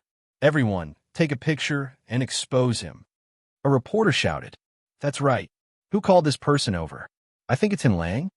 Another reporter knew Qin Lang, and he pointed at him. That's him, Qin Lang, that black-hearted bastard. Others might not know him, but I know that he's the scum of our industry. Qin Lang? I seem to have heard of him before. He's a guy who specializes in taking bribes to write some defamatory reports. Another person who knew Crippled Wolf also jumped out and pointed at Crippled Wolf and scolded. Crippled Wolf immediately became the target of public criticism. He shrunk his head and did not dare to stay any longer. Together with Zhang Gongzi, he left the press conference dejectedly. Our product is only selling for 199 yuan. Indeed, we might be envied and slandered by some of our peers. But it doesn't matter. Facts and time will prove that our product is the best. Kong Xiaobo finally let out a sigh of relief. This was the first product launch he was hosting. He naturally did not want to mess it up. And now, it seemed that they had successfully passed through. Crippled Wolf was very angry. He was very unwilling in his heart, but there was no other way. He mounted the motorcycle on the roadside and started the car. But just after he took 2 steps forward, there was a loud bang. The motorcycle tire burst, and Crippled Wolf flew out directly. He fell on the roadside, and his teeth fell out. He directly became a miserable wolf. Fuck, why the tire burst? Brutal Wolf was a little puzzled as he looked at the motorcycle that had fallen to the side of the road. It was already an unsightly sight. Ha ha! Bursts of laughter suddenly came from the crowd at the scene. Deadly Wolf deserved what he got today. Wow, Lenny honey, your trick is pretty good. As expected, when he got on the motorcycle, the tire burst. Xiao Xiao excitedly clenched her fist. Huh, Lin, he smiled as well. Lin, he had noticed that this Crippled Wolf seemed to be suspicious. He didn't expect him to be such a cunning person. Lin, he thought about it. It seemed that Crippled Wolf was one of the reporters who came to the Songshan First Hospital when the students were poisoned. The first time Dire Wolf attacked, Xiao Xiao was so pissed that she wanted to mess with him. So Lin, he cooperated and told her where Dire Wolf's bike was and how to make the bike's tires burst. And so, Xiao Xiao did it. And Crippled Wolf's tire really burst. Although this was nothing compared to the crimes he committed, under the eyes of the public, Lin, he couldn't do anything to him. He could only use some dirty tricks to harm him. Tang Yin looked at Xiao Xiao and Lin Yi. They were really compatible. They even messed with others together. However, Tang Yin wasn't jealous. She was really happy for Xiao Xiao. She could live in happiness in the last moments of her life. And Tang Yin was happy too. If she couldn't get along with Lin Yi, Tang Yin would be worried and sad. This press conference, other than the unexpected appearance of Crippled Wolf, went on smoothly. Kong Xiaobo continued to answer a few questions from the reporters, and the press conference ended smoothly. What kind of bullsh asterisk tea did you find? What the hell did you do? Kong Mingming saw that things were messed up, and he was furious. He started scolding Wang Shubing. The success or failure of this matter was related to his ability and position in the Kong house. He had just gotten Dr. Kang's approval, and he wanted to continue working hard. Who knew that things would go wrong today? Master Ming, I'm sorry.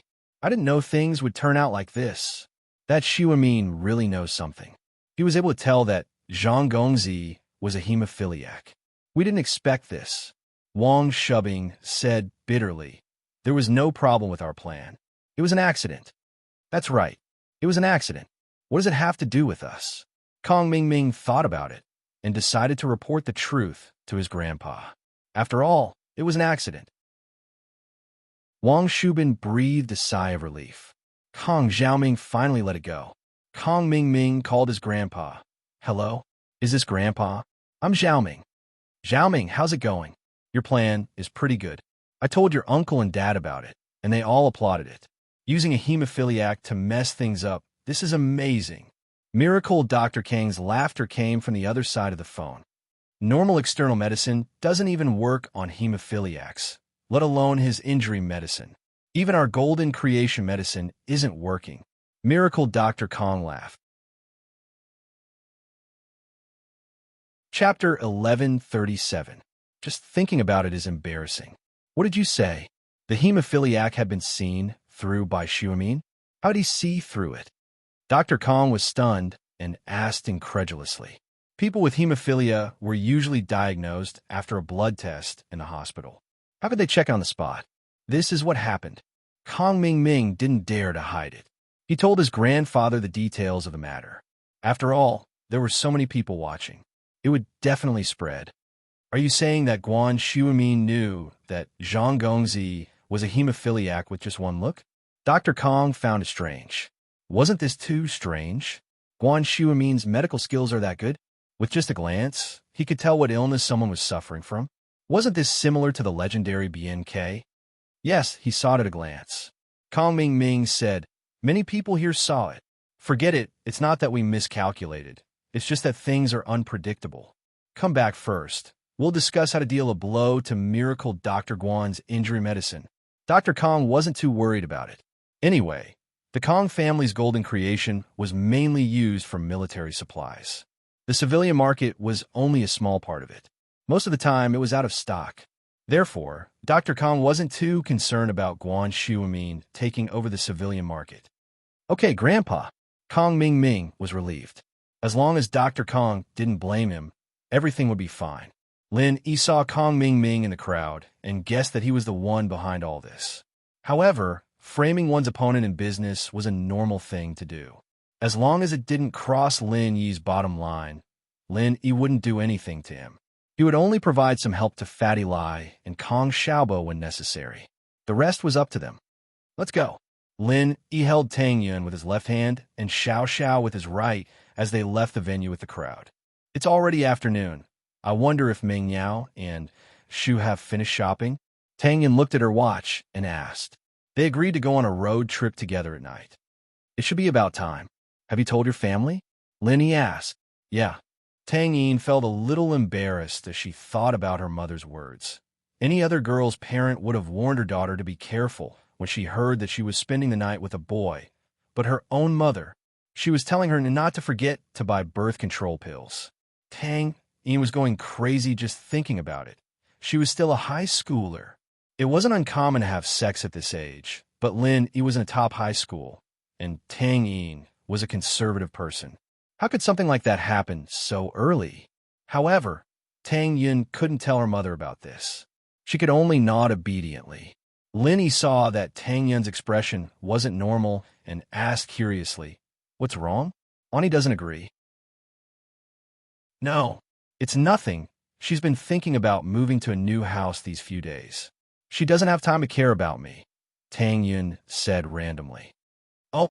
Lin Yi didn't ask after seeing that Tang Yun didn't want to talk about it.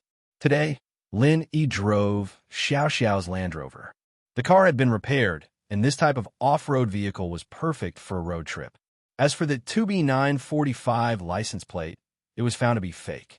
They couldn't find the invoice for the car, but with Qianlong's help, the 4S shop made up a new one, putting Xiao Xiao's TT000 license plate on the Land Rover. "Xiao Xiao, your body isn't suitable for this car." Tang Yun felt that the Land Rover was too big, and it didn't match Xiao Xiao's petite body. "Huh, yeah, Linny honey, how about I give this car to you? I'll buy another one." Xiao Xiao felt the same way, too. Her body didn't really match the car. "Yesterday at school, some hooligans were teasing me, calling me a Land Rover girl. I ran into them and scared the shit out of them. When I was out, they were still playing in the mud." Lin Yi couldn't help but smile, but Xiao Xiao was right. She used to be a hooligan girl, and it was only after getting together with him that she became a lot more obedient. Wah dash, Xiao Xiao's words surprised Tang Yun. She didn't expect Xiao Xiao to be this fierce. If it were her, she wouldn't dare do something like that. Lin Yi drove back to the villa with Tang Yun and Xiao Xiao. Yushu's Beetle was already parked in the yard. It seemed like they'd come back from the supermarket. Lin Yi had just parked the car when Meng Yao and Yushu came out of the villa. They must have heard the car and knew that Lin Yi was back. The two were dressed very youthful and sunny, a bit like beach wear, but not revealing. Lin Yi's eyes lit up. The Miss and Shu were natural beauties, no less than Tang Yun and Xiao Xiao. "You guys ready?" Lin Yi asked with a smile. "Yeah, Yao Yao and I bought 2 carts of stuff, and we didn't finish the whole thing, so we went again," Yushu said excitedly. "How much stuff did you guys buy?" "We're only going for 1 day and 1 night. You don't need that much, do you?" Lin Yi said, shocked. Hee, it's not easy to go out and play. Of course we have to prepare everything first." Yushu smiled. "Shield bro, Come help me move the stuff to your car. It's big. It should be able to fit everything. Lin Yi followed Yushu to move the stuff, and Tang Yun and Xiao Xiao wanted help as well. But the mist stopped them. Why don't you guys take a shower here and change your clothes first? We'll go in fresh clothes later. Tang Yun didn't have any good clothes, and while her family situation had improved a lot, she didn't spend her money on luxurious clothes. She wore her school uniform every day, so there was no point in buying clothes.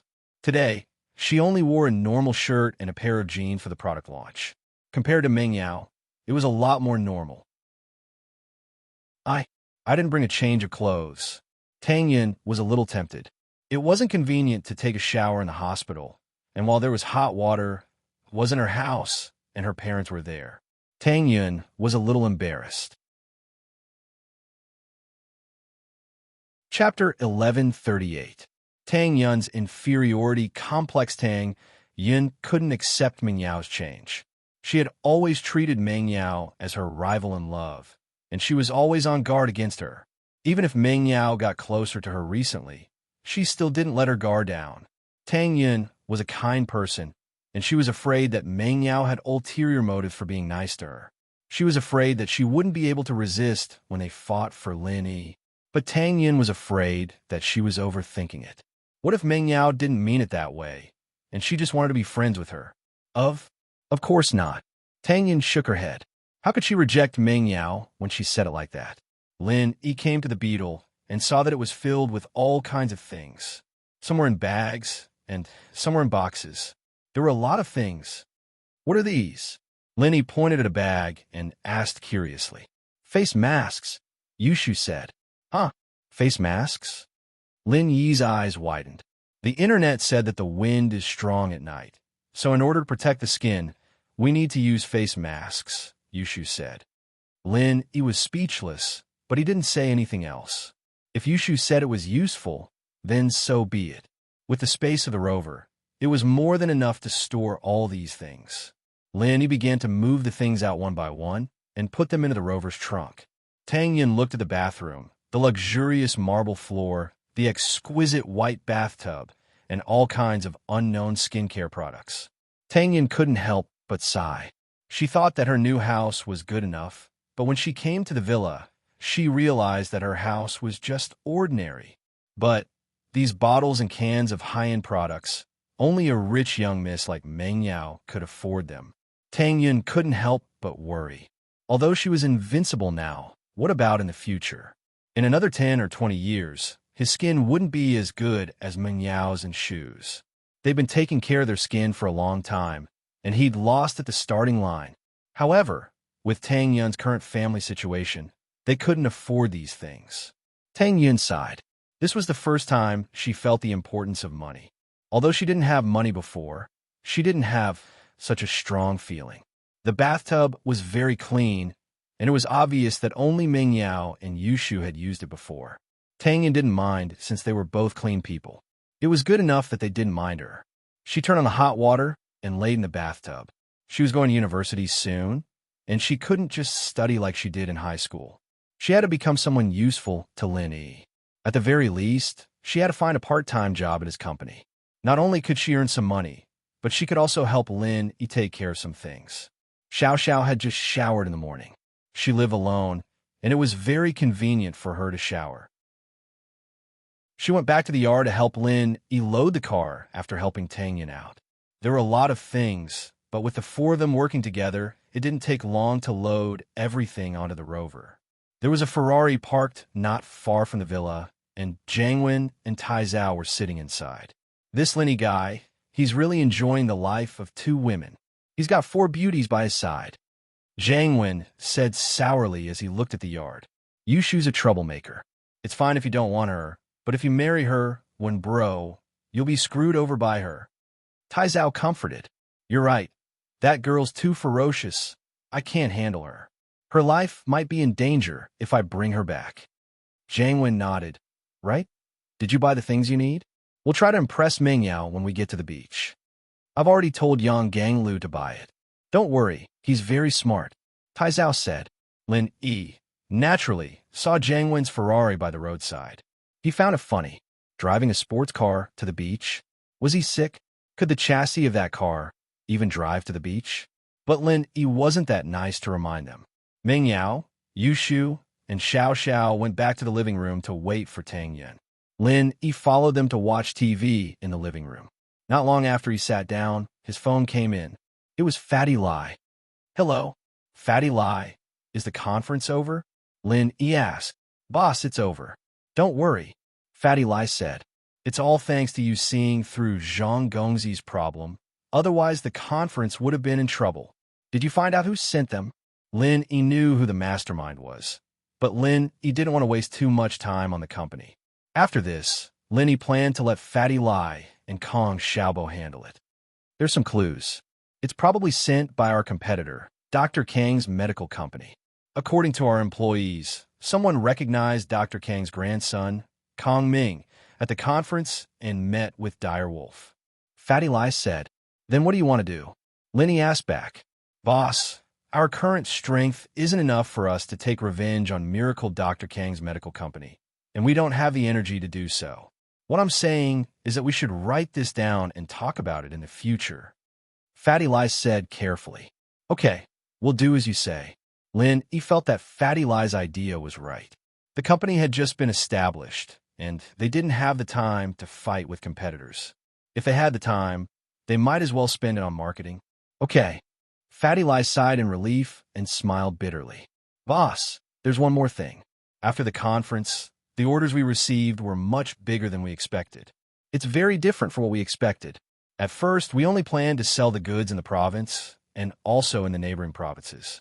But all the large pharmacies and hospitals in the country contacted us, preparing to place orders. I think it's the effect of the auction." "Oh. Isn't that a good thing?"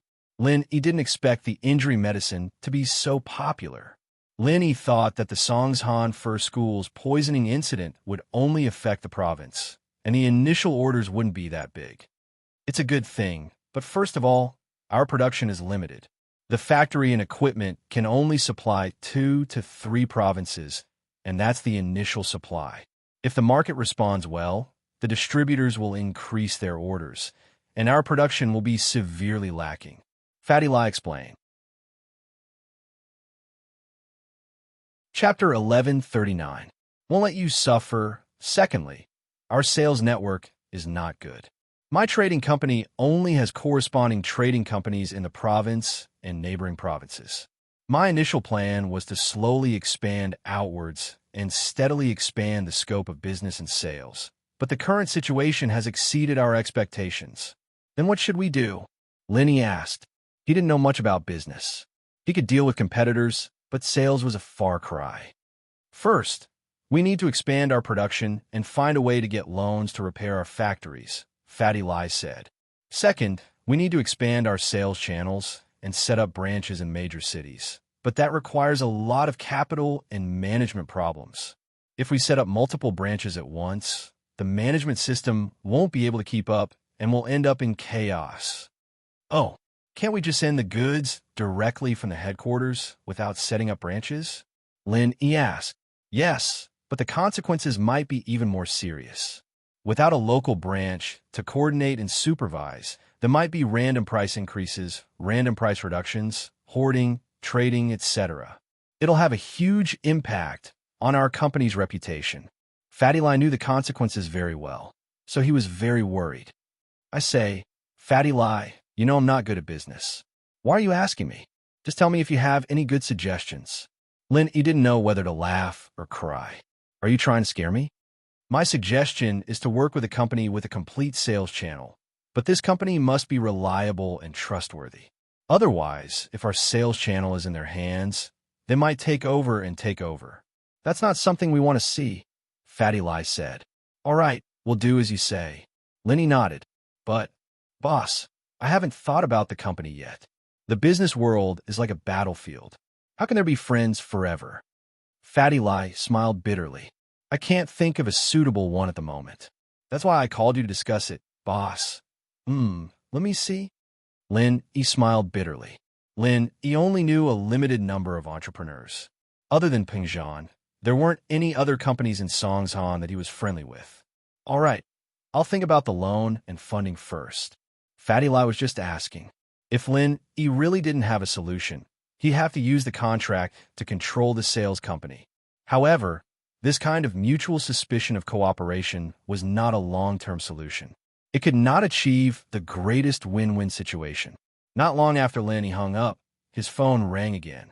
Lin Yi thought it was Fatty Lie or Kong Xiaobo, so he picked up without thinking. Hello. Miracle Dr. Lin? I'm Lu Qianni. Lu Qianni's deep voice came from the other side of the phone. Oh, Mr. Lu? Hello. Lin Yi was curious why Lu Qianni would call him at this time. Lin Yi had a good impression of Lu Qianni, especially when he lent money to him without hesitation. This made Lin Yi feel that Lu Qianni was a good person, so he recognized him as a friend. Miracle Dr. Lin, I heard that your company will be releasing a new product today. Congratulations. Lu Qianni smiled. I've sent a small gift, a check and a red envelope to your company. Oh, thank you so much.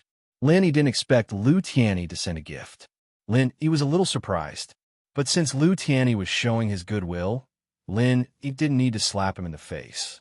He accepted it with a smile. Thank you.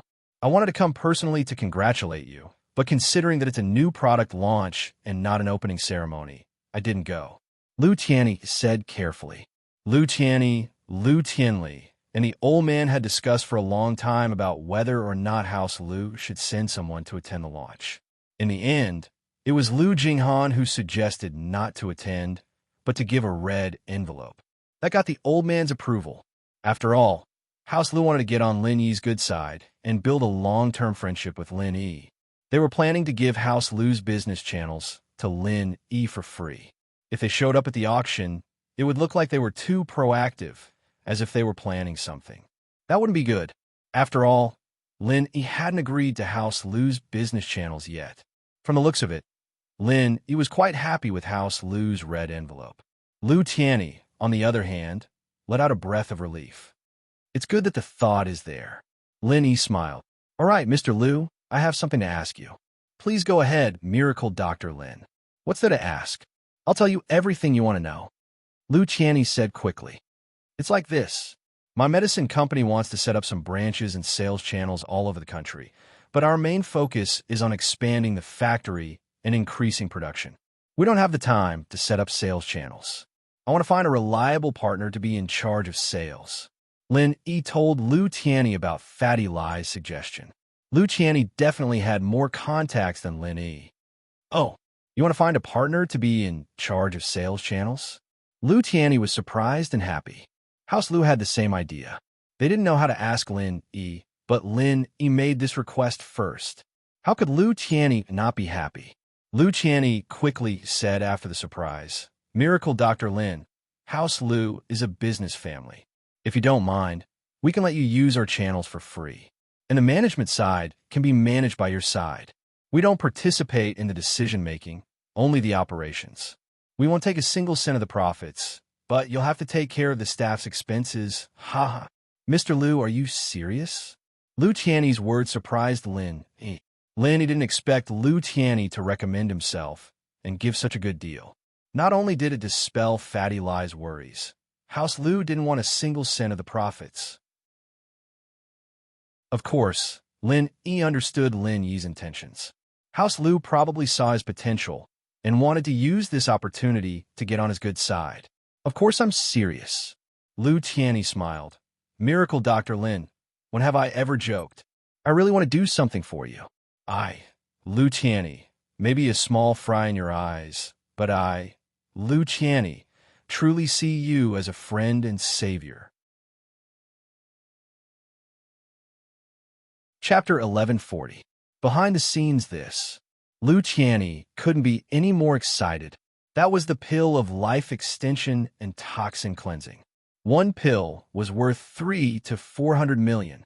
There was also the special edition injury medicine, and that was only the second of it. From what Lin Yi said, he'd be giving him other pills as well. This was a great deal. These were all priceless items that other noble houses couldn't even get their hands on. But House Lu had it all. It was worth it.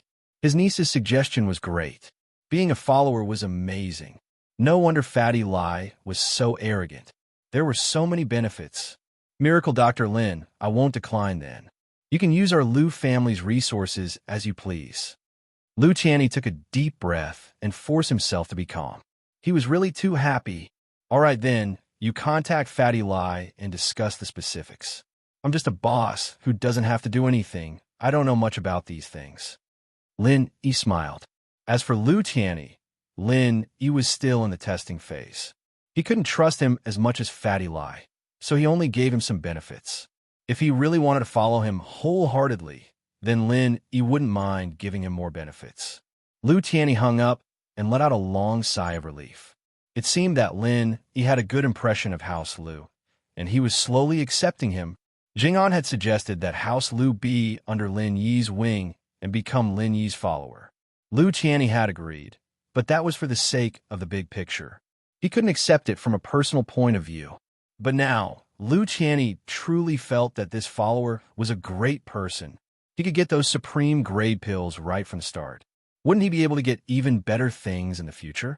Big brother, why don't you take the opportunity to raise a few conditions? When Liu Tianyi made the call, everyone from House Liu was listening. Tianli heard what Liu Tianyi said as well. He didn't understand why Liu Tianyi didn't increase the price when Lin Yi asked for a business partner. Why did he suggest it for free?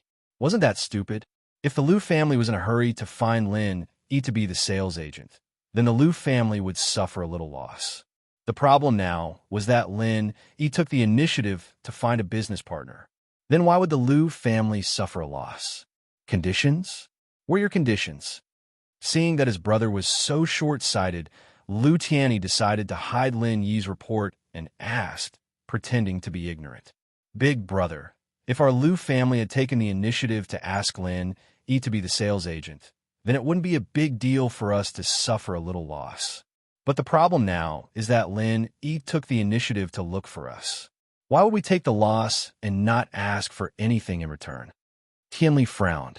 Big brother, your brain really isn't suited for business. Huh? Zhenu started laughing as he looked at his granddaughter, Liu Jinghan.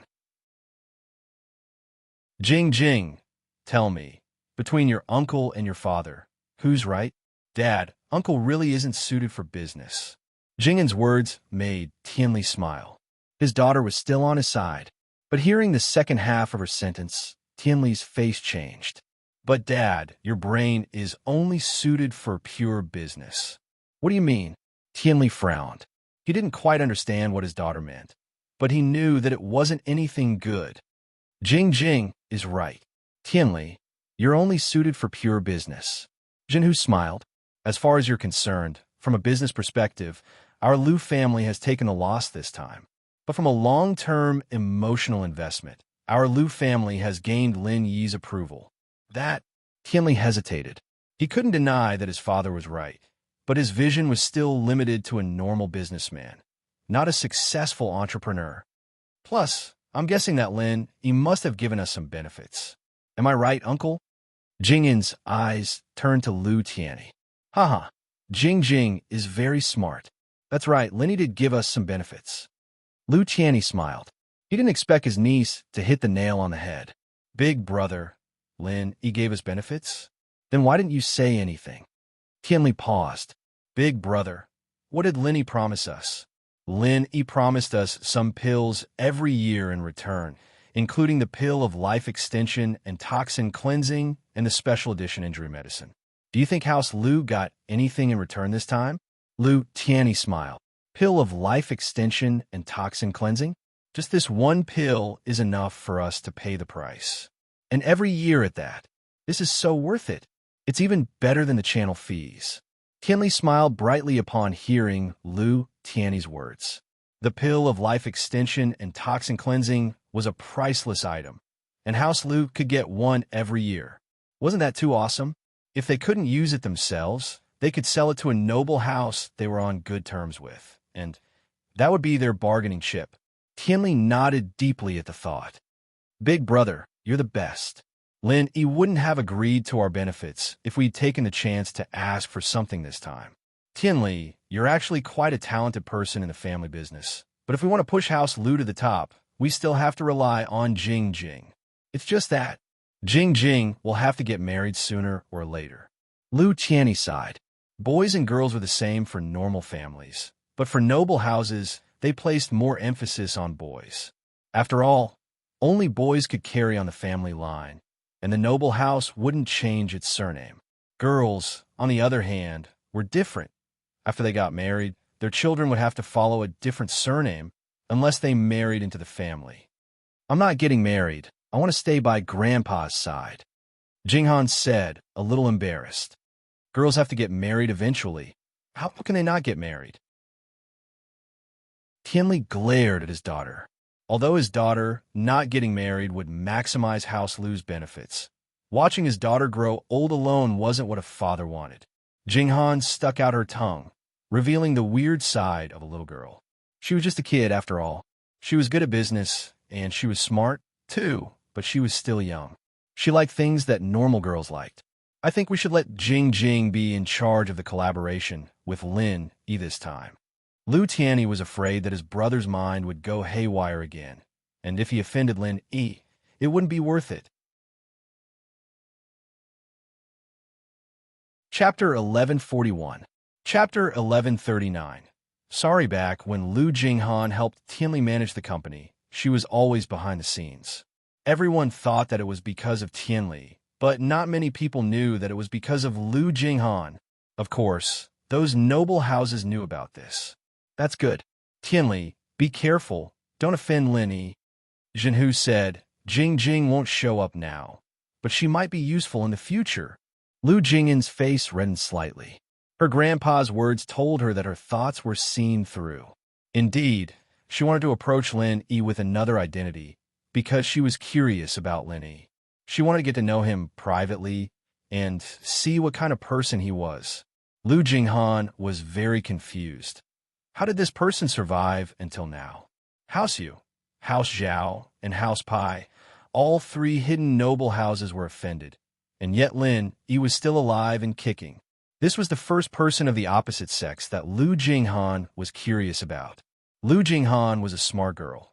Naturally, she wouldn't pay attention to normal people, but Lin Yi did pique her interest.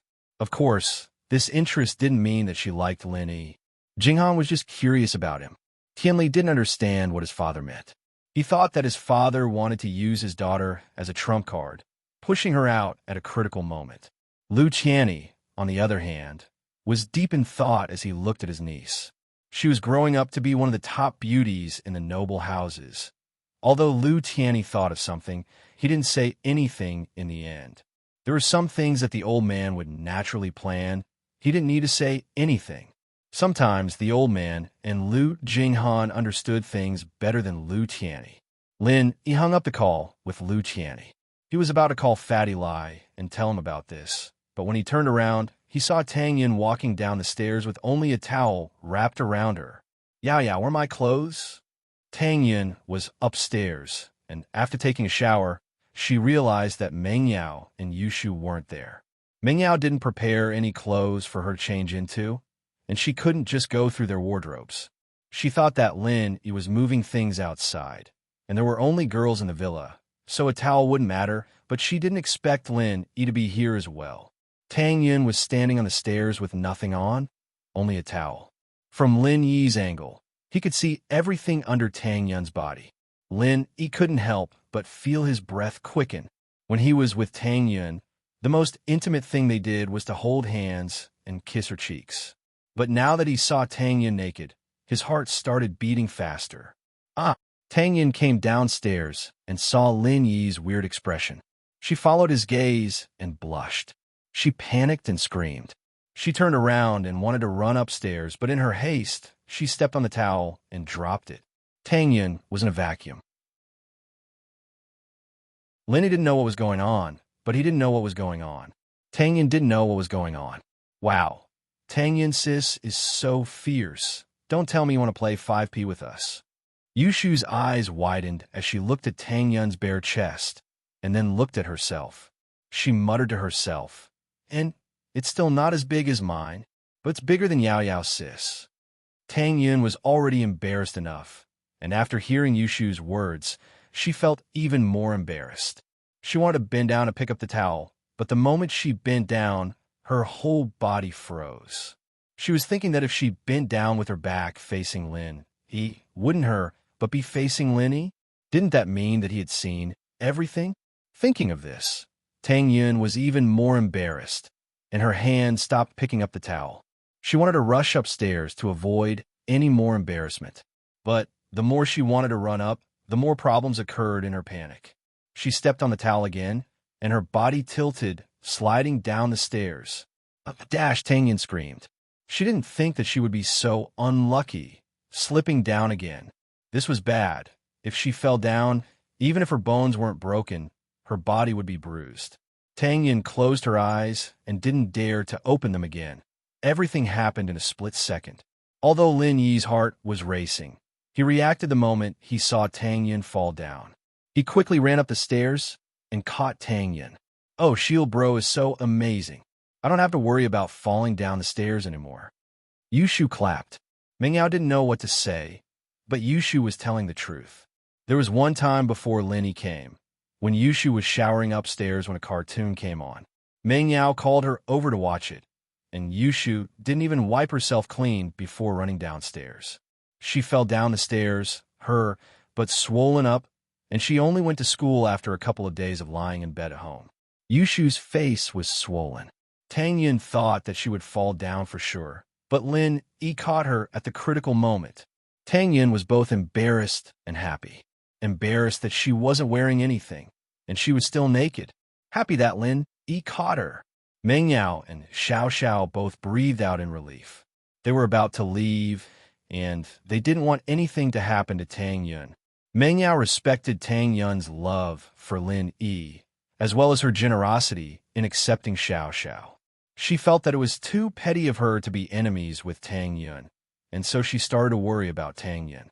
Xiao Xiao, on the other hand, had been extremely grateful to Tang Yun ever since she accepted her. Naturally, she didn't want anything to happen to her.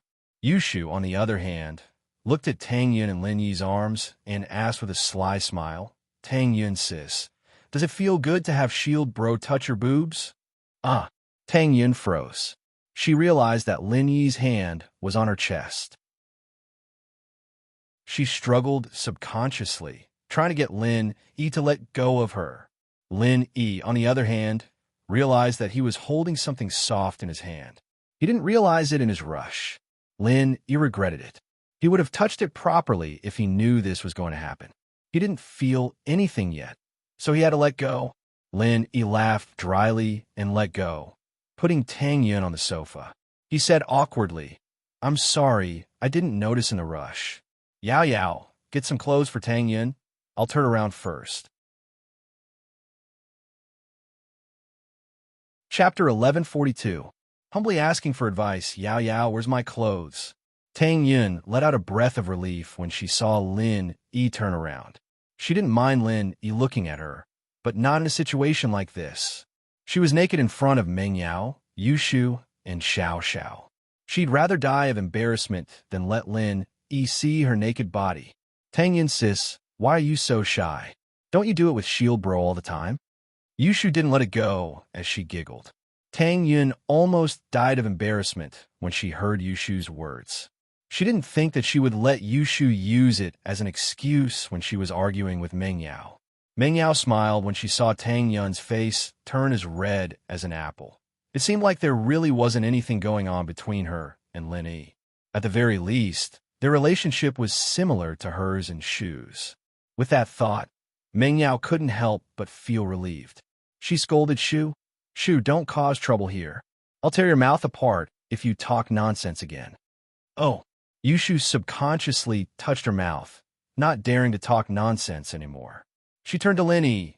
Shield Bro, did you feel good touching me just now? Tang Yun had just breathed a sigh of relief when she heard Yushu's words.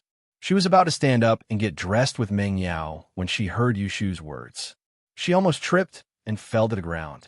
Lin Yi had just let out a breath of relief when Yushu came over to ask him a question like this. He felt a little awkward. I don't know, Lin Yi said, not in a good mood. Then compare to mine, which one feels better? Yushu continued. What? Lin Yi's eyes went wide, shocked. Compared to hers? When did he touch her? He couldn't just say things like that. He subconsciously turned around and glanced at Tang Yun from the corner of his eye.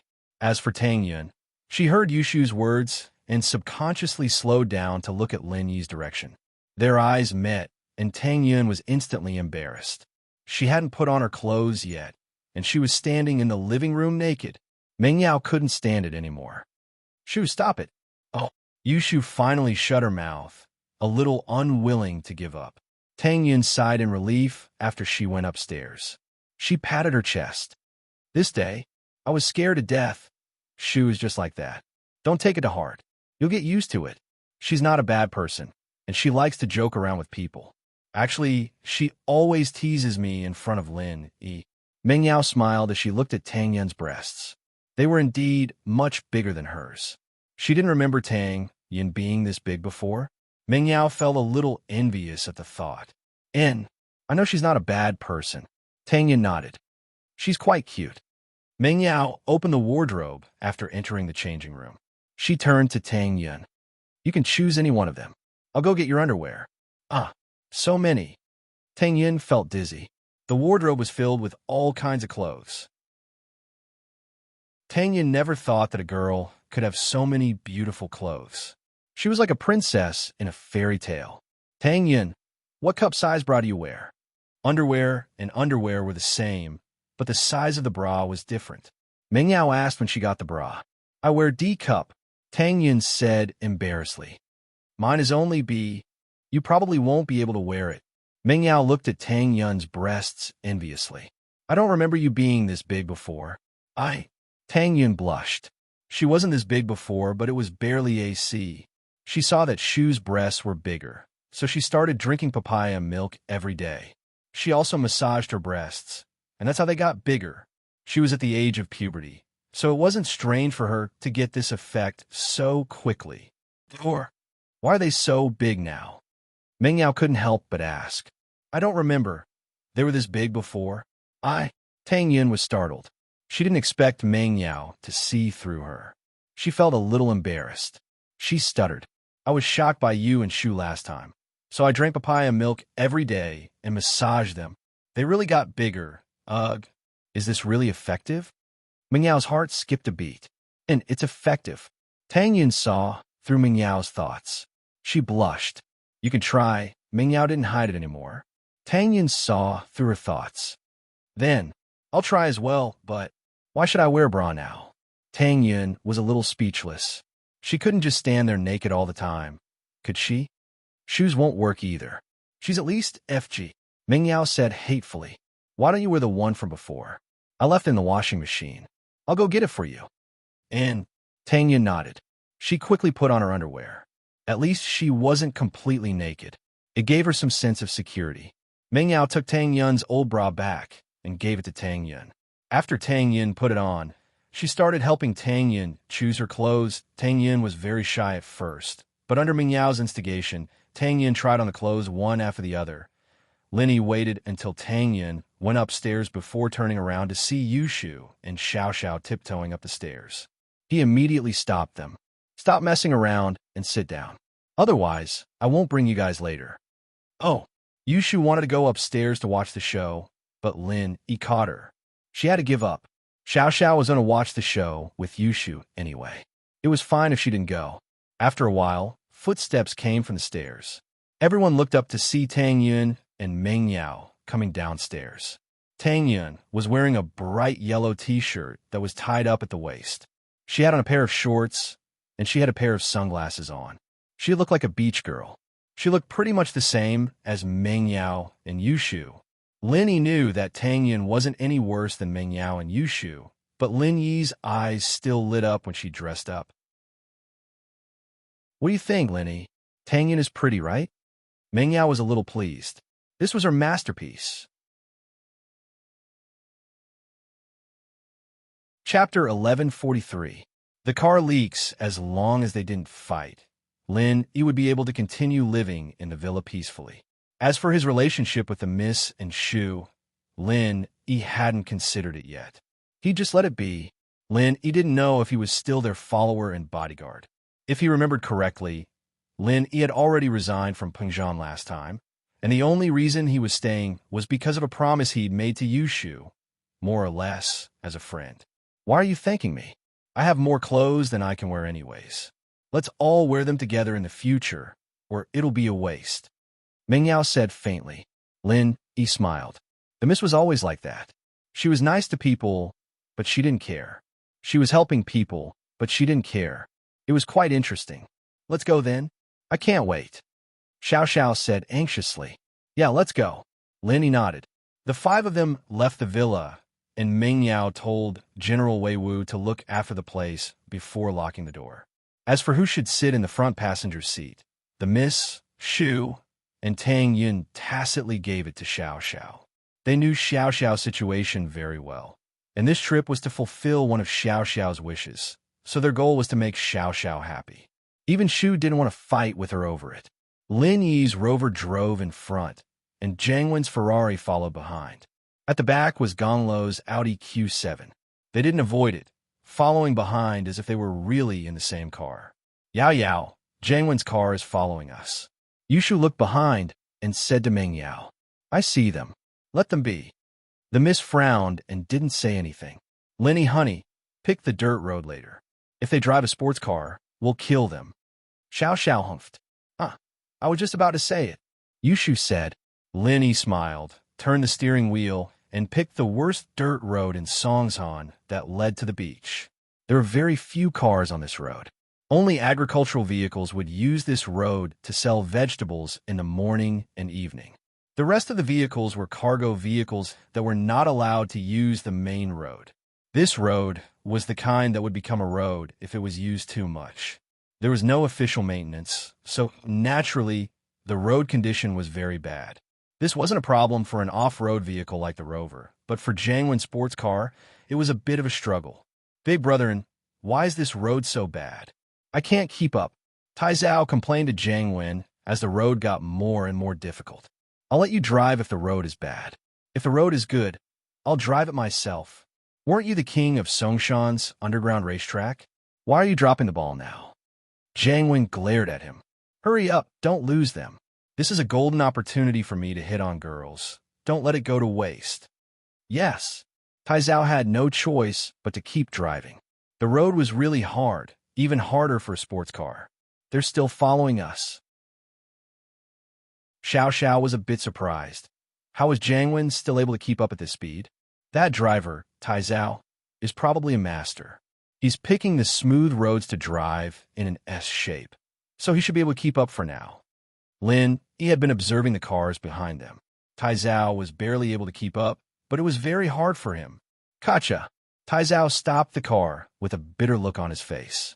And bro, it's bad. The undercarriage scraped. I think something's broken. Can't you watch your car? Did you not wear your eyes? Jiang Wen was furious when he heard that the car was broken. If the car broke down at this time, wouldn't that be cheating? It's good enough that we could drive this far on this kind of road. The undercarriage is too low. Tai Zhao smiled bitterly. Why didn't you say so earlier? What do we do now? Jiang Wen didn't really care about the car. A sports car was nothing to someone like him who made money every day. It'd be troublesome if the trip was delayed. Why don't we take Gonglo's Q7 and let him wait for the tow truck? Tai Zhao suggested. All right, it's settled then. Jiang Wen said as he got off the car. Tai Zhao told Gang Lu about it, and naturally, Gang Lu stayed behind to wait for the tow truck, giving the Q7 to Jiang Wen and Tai Zhao. This Jeep is really different. Jiang Wen sat in the Audi Q7, feeling much more comfortable now. He'd almost died from the bumps earlier. They changed cars. Lenny knew that Jiang Wen wouldn't give up so easily, so he wasn't too surprised. Xiao Xiao, on the other hand, was a little disappointed. She'd wanted to mess with Jiang Wen and Tai Zhao, at least make them fall over. This was just the beginning. The road ahead was going to be tough. She didn't expect them to change cars in time. Whatever, let's just follow them. We'll mess with them later, we'll kill them. Xiao Xiao said with gritted teeth. Ming Yao suddenly realized that having an idiot like Jiang Wen following them was quite an interesting thing. At least they wouldn't be lonely on the road. Of course, the prerequisite was that Yushu and Xiao Xiao, these two devil incarnate, were there. Otherwise, she really wouldn't know how to deal with him. Songshan's beach area was divided into the beach area and the normal area. The beach area was a relatively safe area, and there were safety nets in the middle of the water, preventing the beast from entering the swimming area. This was enough to ensure the safety of the tourists. But this area had the most people, and the water quality was the worst as well. After all, there were people bathing every day, and the water quality wasn't that great. Lenny planned on going to the normal beach area. There weren't many people here, and normal people wouldn't choose to swim here. After all, normal people would only run when they saw sharks, not people like Yushu and Lin Yi who wanted to catch sharks to eat. Taizao drove the Audi and followed Lin Yi's Land Rover. The sky was getting darker, and Lin Yi's road was getting more and more deviated. Taizao wasn't a very brave person, and he was starting to get worried. Bro, what is this place? Why is it so dark? There aren't even any streetlights. This isn't right. I'm a little scared, Taizao said carefully as he locked the car door. Chapter 1144. Chapter 1142. Disguised Xu Jingwen was a ruthless character, cutting out kidneys and killing people. There was nothing he wouldn't do under normal circumstances. But did Lin Yi lead us here on purpose to trap us? Taizao was still worried. Can there be ghosts here? Ghost my ass. Don't talk nonsense. Jangwen glared at Taizao. Are you still sick or something? Cowardly thing. Are you still wetting your bed? I'm fine now. Taizao's face reddened as he shook his head. All right, let's follow then. Cut the bullshit. Jangwen raged. Hurry up and follow. Don't lose them. I can't. Taizao nodded and followed them. Wow, it's so quiet here. Perfect for dating. Xiao Xiao was very satisfied with the current environment. The endless beach and ocean, quiet and serene. Meng Yao and Tang Yun looked at each other, smiling bitterly. Only Xiao Xiao could say something like that. Oh, Shu could too. You guys pick a place, we'll camp here tonight. Lenny parked the car on the beach and said to the girls, It's pretty much the same here. Can we just pick a random place? Tang Yun looked out the window and realized that it was already late. The beach looked the same everywhere, so it didn't matter where they set up camp. All right, let's do it here. Lenny nodded and got off the car to prepare their camping supplies. The Miss and Shu bought 2 tents from the supermarket. One tent could fit 5 people, but the Miss didn't have a real relationship with Lin Yi, so she couldn't stay in the same tent with Lin Yi. She'd lose face if she did. Tang Yun, you stay with me and Shu tonight? Let Lin Yi and Xiao Xiao stay together. Meng Yao pulled Tang Yun over and whispered. That was what they were thinking when they bought the tents. One for Lin Yi and Xiao Xiao, and the other for Tang Yun. Yes, of course. Tang Yun didn't even think about it and agreed. Although she was a little disappointed in her heart, it was the first time she came out to play. Logically speaking, she should be staying with Lin Yi, but thinking about it, she and Lin Yi still had a long way to go. There would always be opportunities. Xiao Xiao was different. She might die at any time. So Tang Yun naturally had to make her the leader. Oh, I want to live with Shield Bro too. Yushu interrupted. You live under the same roof as Lin Yi every day.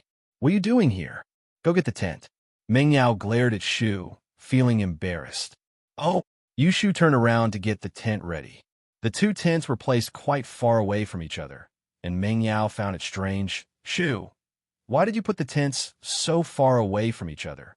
Oh, I'm just worried that Shield Bro's tent might make weird noises at night and disturb our rest.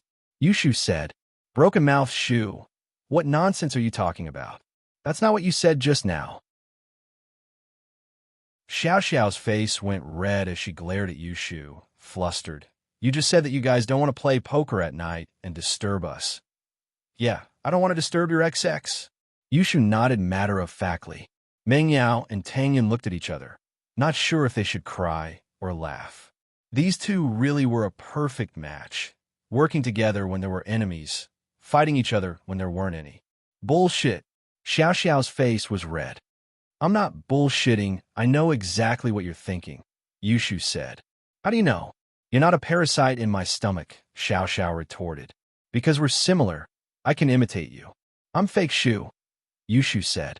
Then I know. You want to do XX with Lenny too? That's why you're thinking like that. Xiao Xiao said. Yeah. That's what I wanted to do.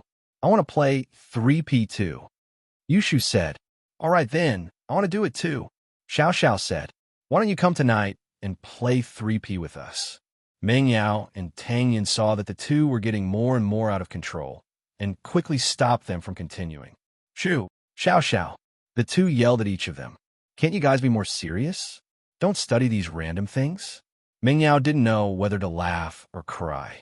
Yeah, Lin Yi's starting a fire over there. Let's help him out. Tang Yin said. There was no need to start a fire in the summer, but Lin Yi wanted to make dinner more festive, so he made a campfire dinner. Jiang Wen and Tai Zhao drove the car to the beach as well, finding a place not far from Lin Yi's group. They wanted to join in the fun with Meng Yao, but they were afraid that Meng Yao wouldn't be willing. They had to think of a roundabout way to get closer. And bro, this place is too secluded. It's a little scary. Tai Zhao parked the car and didn't want to get off. Can't you be a little more mature? What's so scary about this beach? There's no sea monsters. Jiang Wen got off the car, not thinking much of it. Lin Yi's starting a fire over there. We need to show our skills as well. Get the cooking equipment Ganglu bought. We'll cook something delicious and attract Meng Yao here with the smell. Oh, Tai Zhao got out of the car unwillingly, shivering as the cold sea breeze hit him. The two of them opened the trunk of the Audi Q7. Sure enough, in the trunk, there was a barbecue stove used for picnics, as well as some ready-made lamb skewers, rib skewers, chicken wing skewers, vegetable skewers, and so on. This young Ganglu really knows how to do things. A beach is the best place to have a barbecue party. Jiang Wen was overjoyed as he looked at the things in the trunk. If it was something else, he really didn't know how to cook. After all, he didn't learn any cooking skills. But barbecue, especially when it came to these ready-made things, it was easy. Who didn't know how to barbecue? And bro, should we barbecue now? Tai Zhao moved the barbecue stove out of the car and placed it on the beach, lighting it up with the headlights. The headlights calmed Tai Zhao down a little. After all, this beach was in the middle of nowhere, and it made his heart skip a beat. Yeah, let's do it here. Hurry up and start the fire. I'm starving. I've been watching Meng Yao's house all day, and I haven't even eaten anything. Jiang Wen said, okay, let me look at the manual first. How to use it. Tai Zhao said. Chapter 1145. We want to eat seafood. Who still lights a fire these days? Isn't that something only primitive people do? It's all electric grills now. Tai Zhao said gleefully.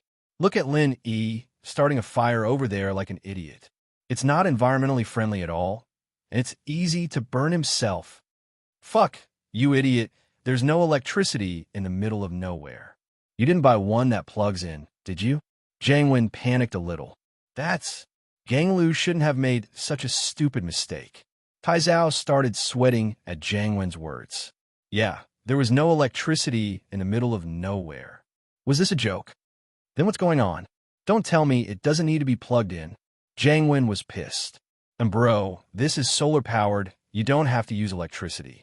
Tai Zhao said as he flipped open the manual. I told you that Ganglu's a smart guy.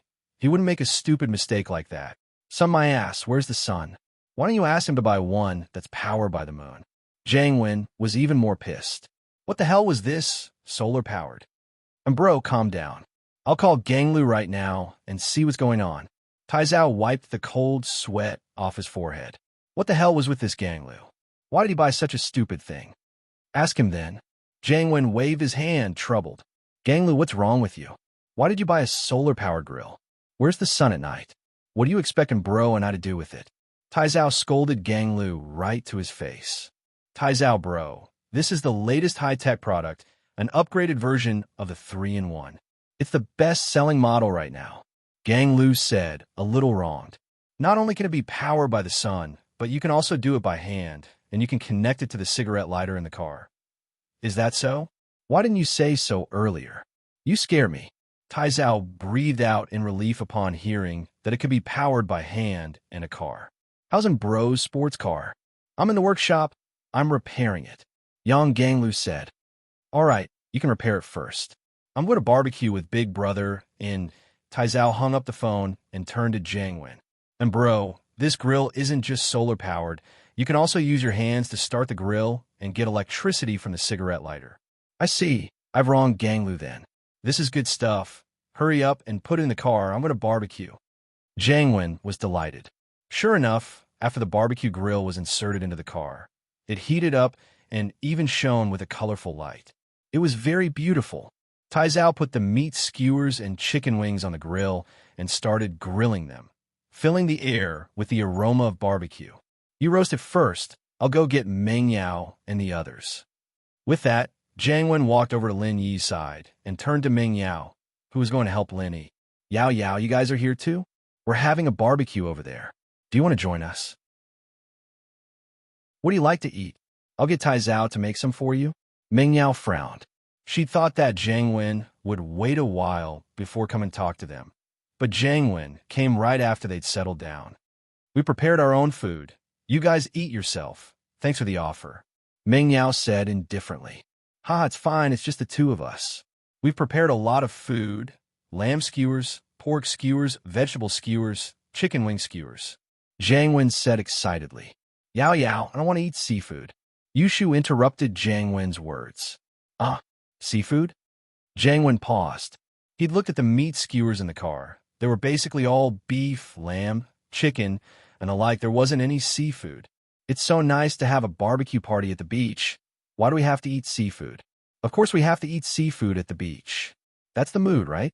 Eating seafood with the sea breeze is the best. You can eat barbecue anywhere. We can even have a barbecue party in our yard. Get out of the way if you don't have seafood. Don't stay here. Yushu's words stopped Jangwon. But there's no seafood here, Jangwon said bitterly. Isn't there seafood everywhere in the sea? What a joke. Yushu pointed at the sea. Ugh, I see. You guys wait. Jangwon couldn't do anything else, so he gave up and ran back to Taizao to think of something. Jangwon felt that he'd made a mistake. He should have asked Meng Yao what they wanted to eat when he went to her house, but it was too late now. Shu, you're so bad. You're not telling him to go fishing for seafood, are you? Meng Yao couldn't help but laugh. Wasn't this just torturing him? I'm not asking him to. If he wants to understand it that way, then so be it. Yushu shook her head with a serious face. Meng Yao shook her head. With Jangwon's personality, he'd probably send Taizao out to fish for seafood. But what could he do in the middle of the night? As expected, Jangwon and Taizao went back to discuss and decided to go fishing for seafood. Mutton skewers and chicken wings were delicious, but Meng Yao didn't like them. Jangwon's main purpose for coming to the beach was to attract Meng Yao's attention and get on her good side. Now that Meng Yao wanted to eat seafood, of course he'd have to find a way to satisfy her request. Drive the car to the beach and shine the headlights on. We'll go fishing for seafood. Jangwon gritted his teeth. All right, Taizao, of course, did whatever Jangwon said. He didn't really want to go fishing for seafood in the middle of the night, but he couldn't fall behind since Jangwon was doing it himself.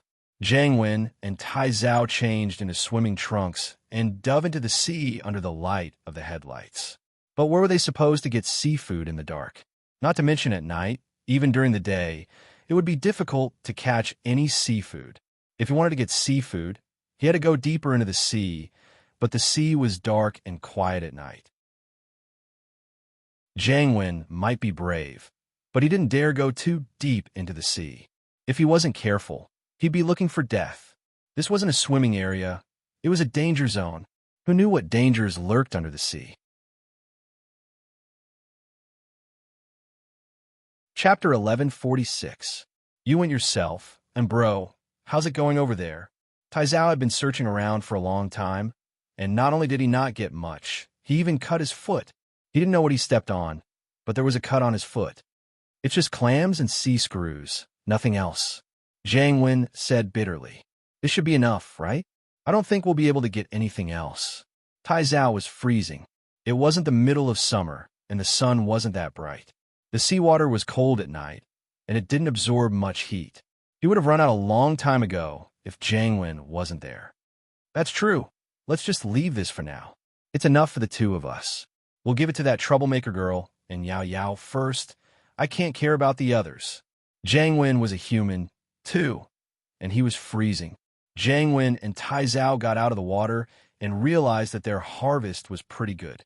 The two of them had gathered enough to make a bowl of seafood soup.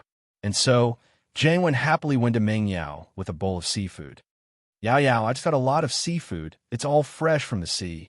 Jiang said as he put the seafood in front of Meng Yao and Yushu. But Yushu spoke up before Meng Yao could. What kind of seafood is this? It's just a bunch of clams and seashells. How are we supposed to eat them? This is all we have now. This is all we can get from the sea. Jiang grumbled to himself. It took a lot of effort to get these shitty clams and conchas out. It was already good enough that they could get this much at night. Oh, you guys eat it yourself. We have big seafood. We don't need you. With that, Yushu pulled out a styrofoam box from the trunk of the car.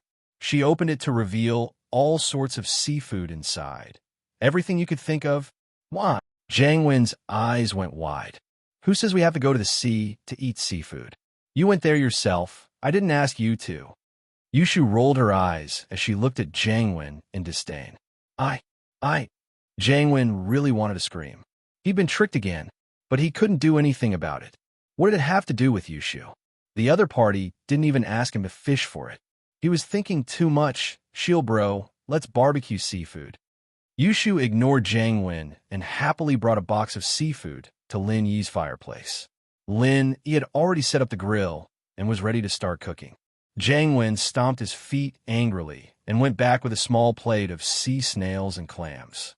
Big brotherin, why are you back? What did Meng Yao think?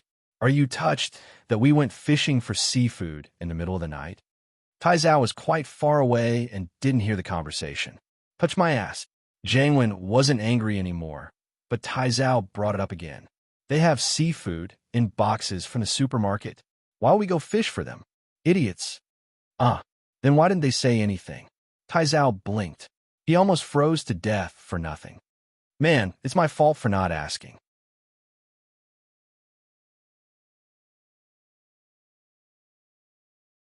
Chapter 1147. Chapter 1145. Xiao Xiao's misunderstanding. Xiao Xiao regretted that she was a step too late, letting Tang Yun get to it first. Man, she was such a failure as a small wife.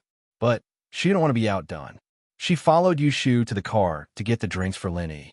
But the moment they got to the car, Yushu tossed the drinks into Xiao Xiao's hands, leaving only one. Here, take it. Xiao Xiao blinked, but Yushu was already running towards Lin Yi. Yushu quickly ran to Lin Yi and waited for Tang Yun to put the oyster into Lin Yi's mouth before opening the can and passing it to Lin Yi, smiling. Chill, bro. After eating the big wife's oyster, have a sip of the small wife's drink. Cunning Shu, you're too evil. I was just about to give Lin Yi honey a drink. Xiao Xiao was furious as she hugged the drinks. She glared at Yushu. What small wife are you? You're not even certified yet. I'm the real small wife. So what? It's your fault for being half a beat slower. Yushu didn't care. Oomph. Xiao Xiao glared at Yushu, not saying anything. All right, I'll let you have it then. Yushu thought about it and decided to give the chance to Xiao Xiao. Xiao Xiao was about to die, so what was the point of fighting with her? Meng Yao and Tang Yun looked at each other, both seeing a helpless, bitter smile in each other's eyes. Xiao Xiao and Yushu were really evenly matched, and they couldn't be happy if they didn't quarrel with each other. But once they got used to it, it was fine. After all, they didn't have any bad intentions, and it was just a fight of words. They wouldn't hurt each other. After enjoying the seafood barbecue, Lin Yi put out the fire and cleaned up the trash, putting it in a bag. This was not a beach. No one collected the trash. If these things were left here, it would obviously damage the environment. As planned, Lin Yi and Xiao Xiao stayed in one tent, while Meng Yao, Yushu, and Tang Yin stayed in the other tent. The two tents weren't too far from each other, but in the silence of the seaside, if Lin Yi and Xiao Xiao were to really do something, the tent on the other side would definitely hear it. After dinner, Meng Yao and Tang Yun dragged Yushu back to their tent, leaving only Lin Yi and Xiao Xiao. Shall we go back as well? The atmosphere was a little ambiguous and awkward. Lin Yi hesitated for a moment before asking. Yeah, Xiao Xiao nodded, blushing. She was starting to get a little scared again. Was the legendary event really going to happen tonight? Xiao Xiao was looking forward to it, but she was also a little shy.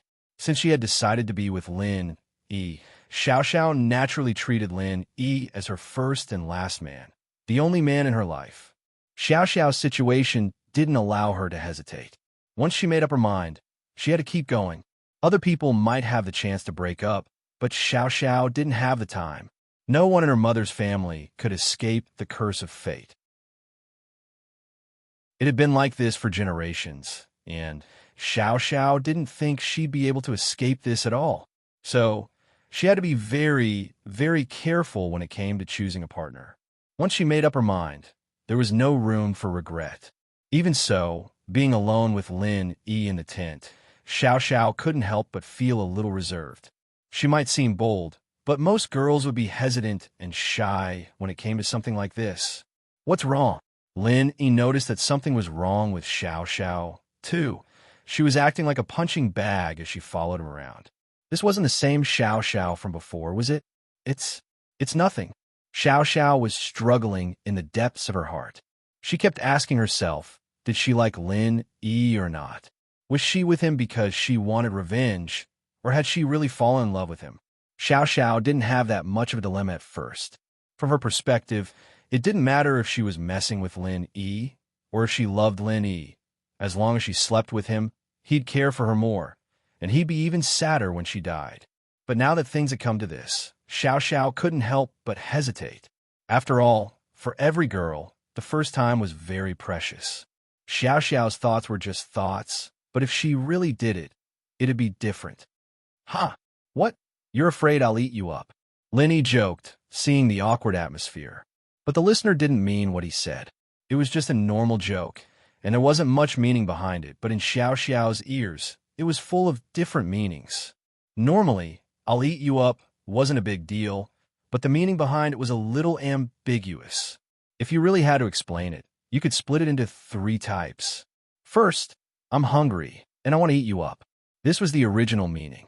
This kind of situation often occurs between 2 ferocious animals, one high and one low. For example, a tiger says to a goat, I want to eat you. Second, I'm not hungry, but I hate you, and I want to eat you up to vent my hatred. This was the extended meaning. This usually happened between 2 enemies, like 2 people fighting, and one said, I want to eat you up. Third, I want to push you down. This was the popular meaning. It was also used a lot on the internet and in reality. This usually happened between couples, and the guy saw the girl's pretty face and wanted to push her down, but he couldn't say it out loud, so he subtly said, I want to eat you up. Or maybe the girl was in a very emotional situation and wanted to give herself to the boyfriend, but was too embarrassed to say it out loud, so she said, eat me up. The first and second didn't seem very suitable in the current situation, and Lin Yi and Xiao Xiao were a couple, so naturally, Xiao Xiao thought of the third meaning, and her face turned red. I. Xiao Xiao didn't know what to say. Looking at Xiao Xiao's face, Lin Yi paused, realizing that his words had been misunderstood. But in all honesty, Lin Yi really didn't mean it that way. Lin Yi was just joking, saying, I'm not a tiger. Are you afraid I'll eat you up?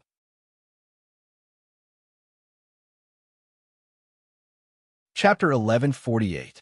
Chapter 1146. Lin Yi's worries, yeah. Xiao Xiao nodded and went into the tent with Lin Yi. Originally, the atmosphere between the 2 of them outside was ambiguous and awkward enough. But now that they were inside the tent, it was even more uncomfortable. It wasn't that Lin Yi and Xiao Xiao didn't have the chance to be alone in a room before. In fact, Xiao Xiao had been honest with him. But Lin Yi and Xiao Xiao didn't have anything to do with each other back then. At most, they were classmates or desk mates. But now they were a couple. This couple, although there were elements of pretense and revenge, no matter what happened in the beginning, now that the 2 of them had feelings for each other, the situation had become completely different. Xiao Xiao, do you feel uncomfortable after eating seafood today? Lin Yi broke the awkwardness between the 2 and changed the topic. Of course, this was what Lin Yi was worried about as well. After all, Xiao Xiao's sickness last time was caused by eating too much seafood. It's all right, I don't feel too uncomfortable. I didn't eat too much this time. Xiao Xiao didn't expect Lin Yi to care for her this much. She felt warm in her heart. Now that Lin Yi was treating her so well, could she still take revenge on him? Xiao Xiao's heart melted, but at the same time, she became even more fearful. She was afraid that her death would bring trouble to Lin Yi. At this moment, Xiao Xiao had the urge to confess to Lin Yi, but she couldn't bring herself to say it. That's good. If you feel uncomfortable, tell me so I can deal with it. Lin Yi said. Okay. Xiao Xiao nodded. She wasn't as nervous as before. Then let's rest early. We still have to go watch the sunrise tomorrow morning, Lin Yi said to Xiao Xiao. Should I turn off the lights? The lights in the tent are charged. I'm afraid they'll run out. Okay. He's going to sleep now? Xiao Xiao blinked. Lin Yi was going to sleep? She looked at Lin Yi with some uncertainty. Was Lin Yi resting, or was he doing something that couples should do after turning off the lights?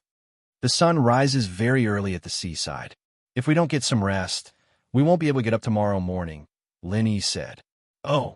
Xiao Xiao couldn't tell from Lin Yi's words what Lin Yi really meant, so she just nodded. Lin Yi casually turned off the tent's light. At this moment, the tent was instantly plunged into darkness. Sleep early, good night, Lin Yi said to Xiao Xiao as he lay down. Xiao Xiao paused. She didn't think that when he said he was going to sleep, he really meant sleep. Looking at Lin Yi, it didn't seem like he had any intentions of taking off his jacket, nor did he want to get closer to her. This made Xiao Xiao feel a little uncomfortable. She opened her eyes and looked at Lin Yi, who was lying on his back. Lin Yi was lying on his back. The two of them were lying so close together, and Xiao Xiao should have been very nervous and excited, but she didn't feel that way at all, because she felt that Lin Yi didn't seem to have any intentions of going any further. She waited for a while, but Lin Yi didn't react at all. Xiao Xiao cursed Lin Yi for being a blockhead, a man and a woman alone in a tent. Didn't he have any thoughts at all? She was a girl, and she already had thoughts. Why didn't he? Lin Yi, honey, are you asleep? Xiao Xiao couldn't help but ask. Not yet. Lin Yi smiled bitterly as he opened his eyes. In actuality, Lin Yi wasn't like Xiaoyi. Lin Yi didn't have the unruffled heart art to protect himself, but Lin Yi had an extraordinary willpower. Lin Yi had feelings for Xiao Xiao. There was no doubt about that, but before he figured out how to deal with Xiao Xiao, Lin Yi didn't have the mood to do anything else with her. The more he interacted with Xiao Xiao, the more he realized that he developed an unforgettable feeling for this girl. But the more it was like this, the more worried Lin Yi felt. He didn't want Xiao Xiao to die, but there was nothing he could do. People called him Miracle Dr. Lin, and he had the art of dragon mastery, but he still couldn't do anything about Xiao Xiao's illness. This was the tragedy of being a miracle doctor, right? There were quite a lot of cases like this, treating people their whole lives, but not the people around them. Then, let's talk. I can't sleep. Xiao Xiao didn't feel sleepy at all. Lin Yi was right beside her, and she was excited and nervous. She didn't want to sleep at all. Talk about what? Lin Yi turned his head around. He couldn't see Xiao Xiao's expression in the dark, but her bright eyes were clear. Lin Yi's heart moved a little. There was love, there was pity, and most of all, there was unwillingness. Lin Yi wanted to save Xiao Xiao's life, but there was nothing he could do. Can you tell me what happened between you and my dad? You were my dad's colleague. Then now you... Xiao Xiao had always been curious about how Lin Yi and her father knew each other. Xiao Xiao didn't know everything about her father's job, but she knew a thing or two. Most of the things he did were extremely dangerous. And how could Lin Yi be old friends with her father? But just from Lin Yi's strength, it was possible. But Xiao Xiao was puzzled. Her father's job was for life. So how did Lin Yi become a student? And even if Lin Yi could change jobs, how old was Lin Yi? How could he be her father's colleague? All these questions filled Xiao Xiao's heart with questions. There's nothing much to say. I'm not on your father's side. I joined as an external helper, so I'm more free and relaxed. Lin Yi shrugged with a smile. That's all I can say. Some things are confidential. I'm sure you understand. Oh, I see. Xiao Xiao was a little disappointed, but it wasn't her place to ask more. Jiang Wen and Tai Zhao's tent. Tai Zhao was using binoculars to keep an eye on Meng Yao and Lin Yi's tents. Jangwon had been monitoring them, but after a while, he felt that it was too boring and he couldn't hear what they were talking about. So he gave it to Tai Zhao. You're tuning in to the Romance Rendezvous YouTube channel. We're so grateful for your support, and don't forget to subscribe to join us on this incredible journey through captivating stories. Your generosity through donations truly makes a world of difference, as it's the primary source of revenue that allows me to expand and enhance this channel for you. Thank you from the bottom of my heart for being a part of this adventure.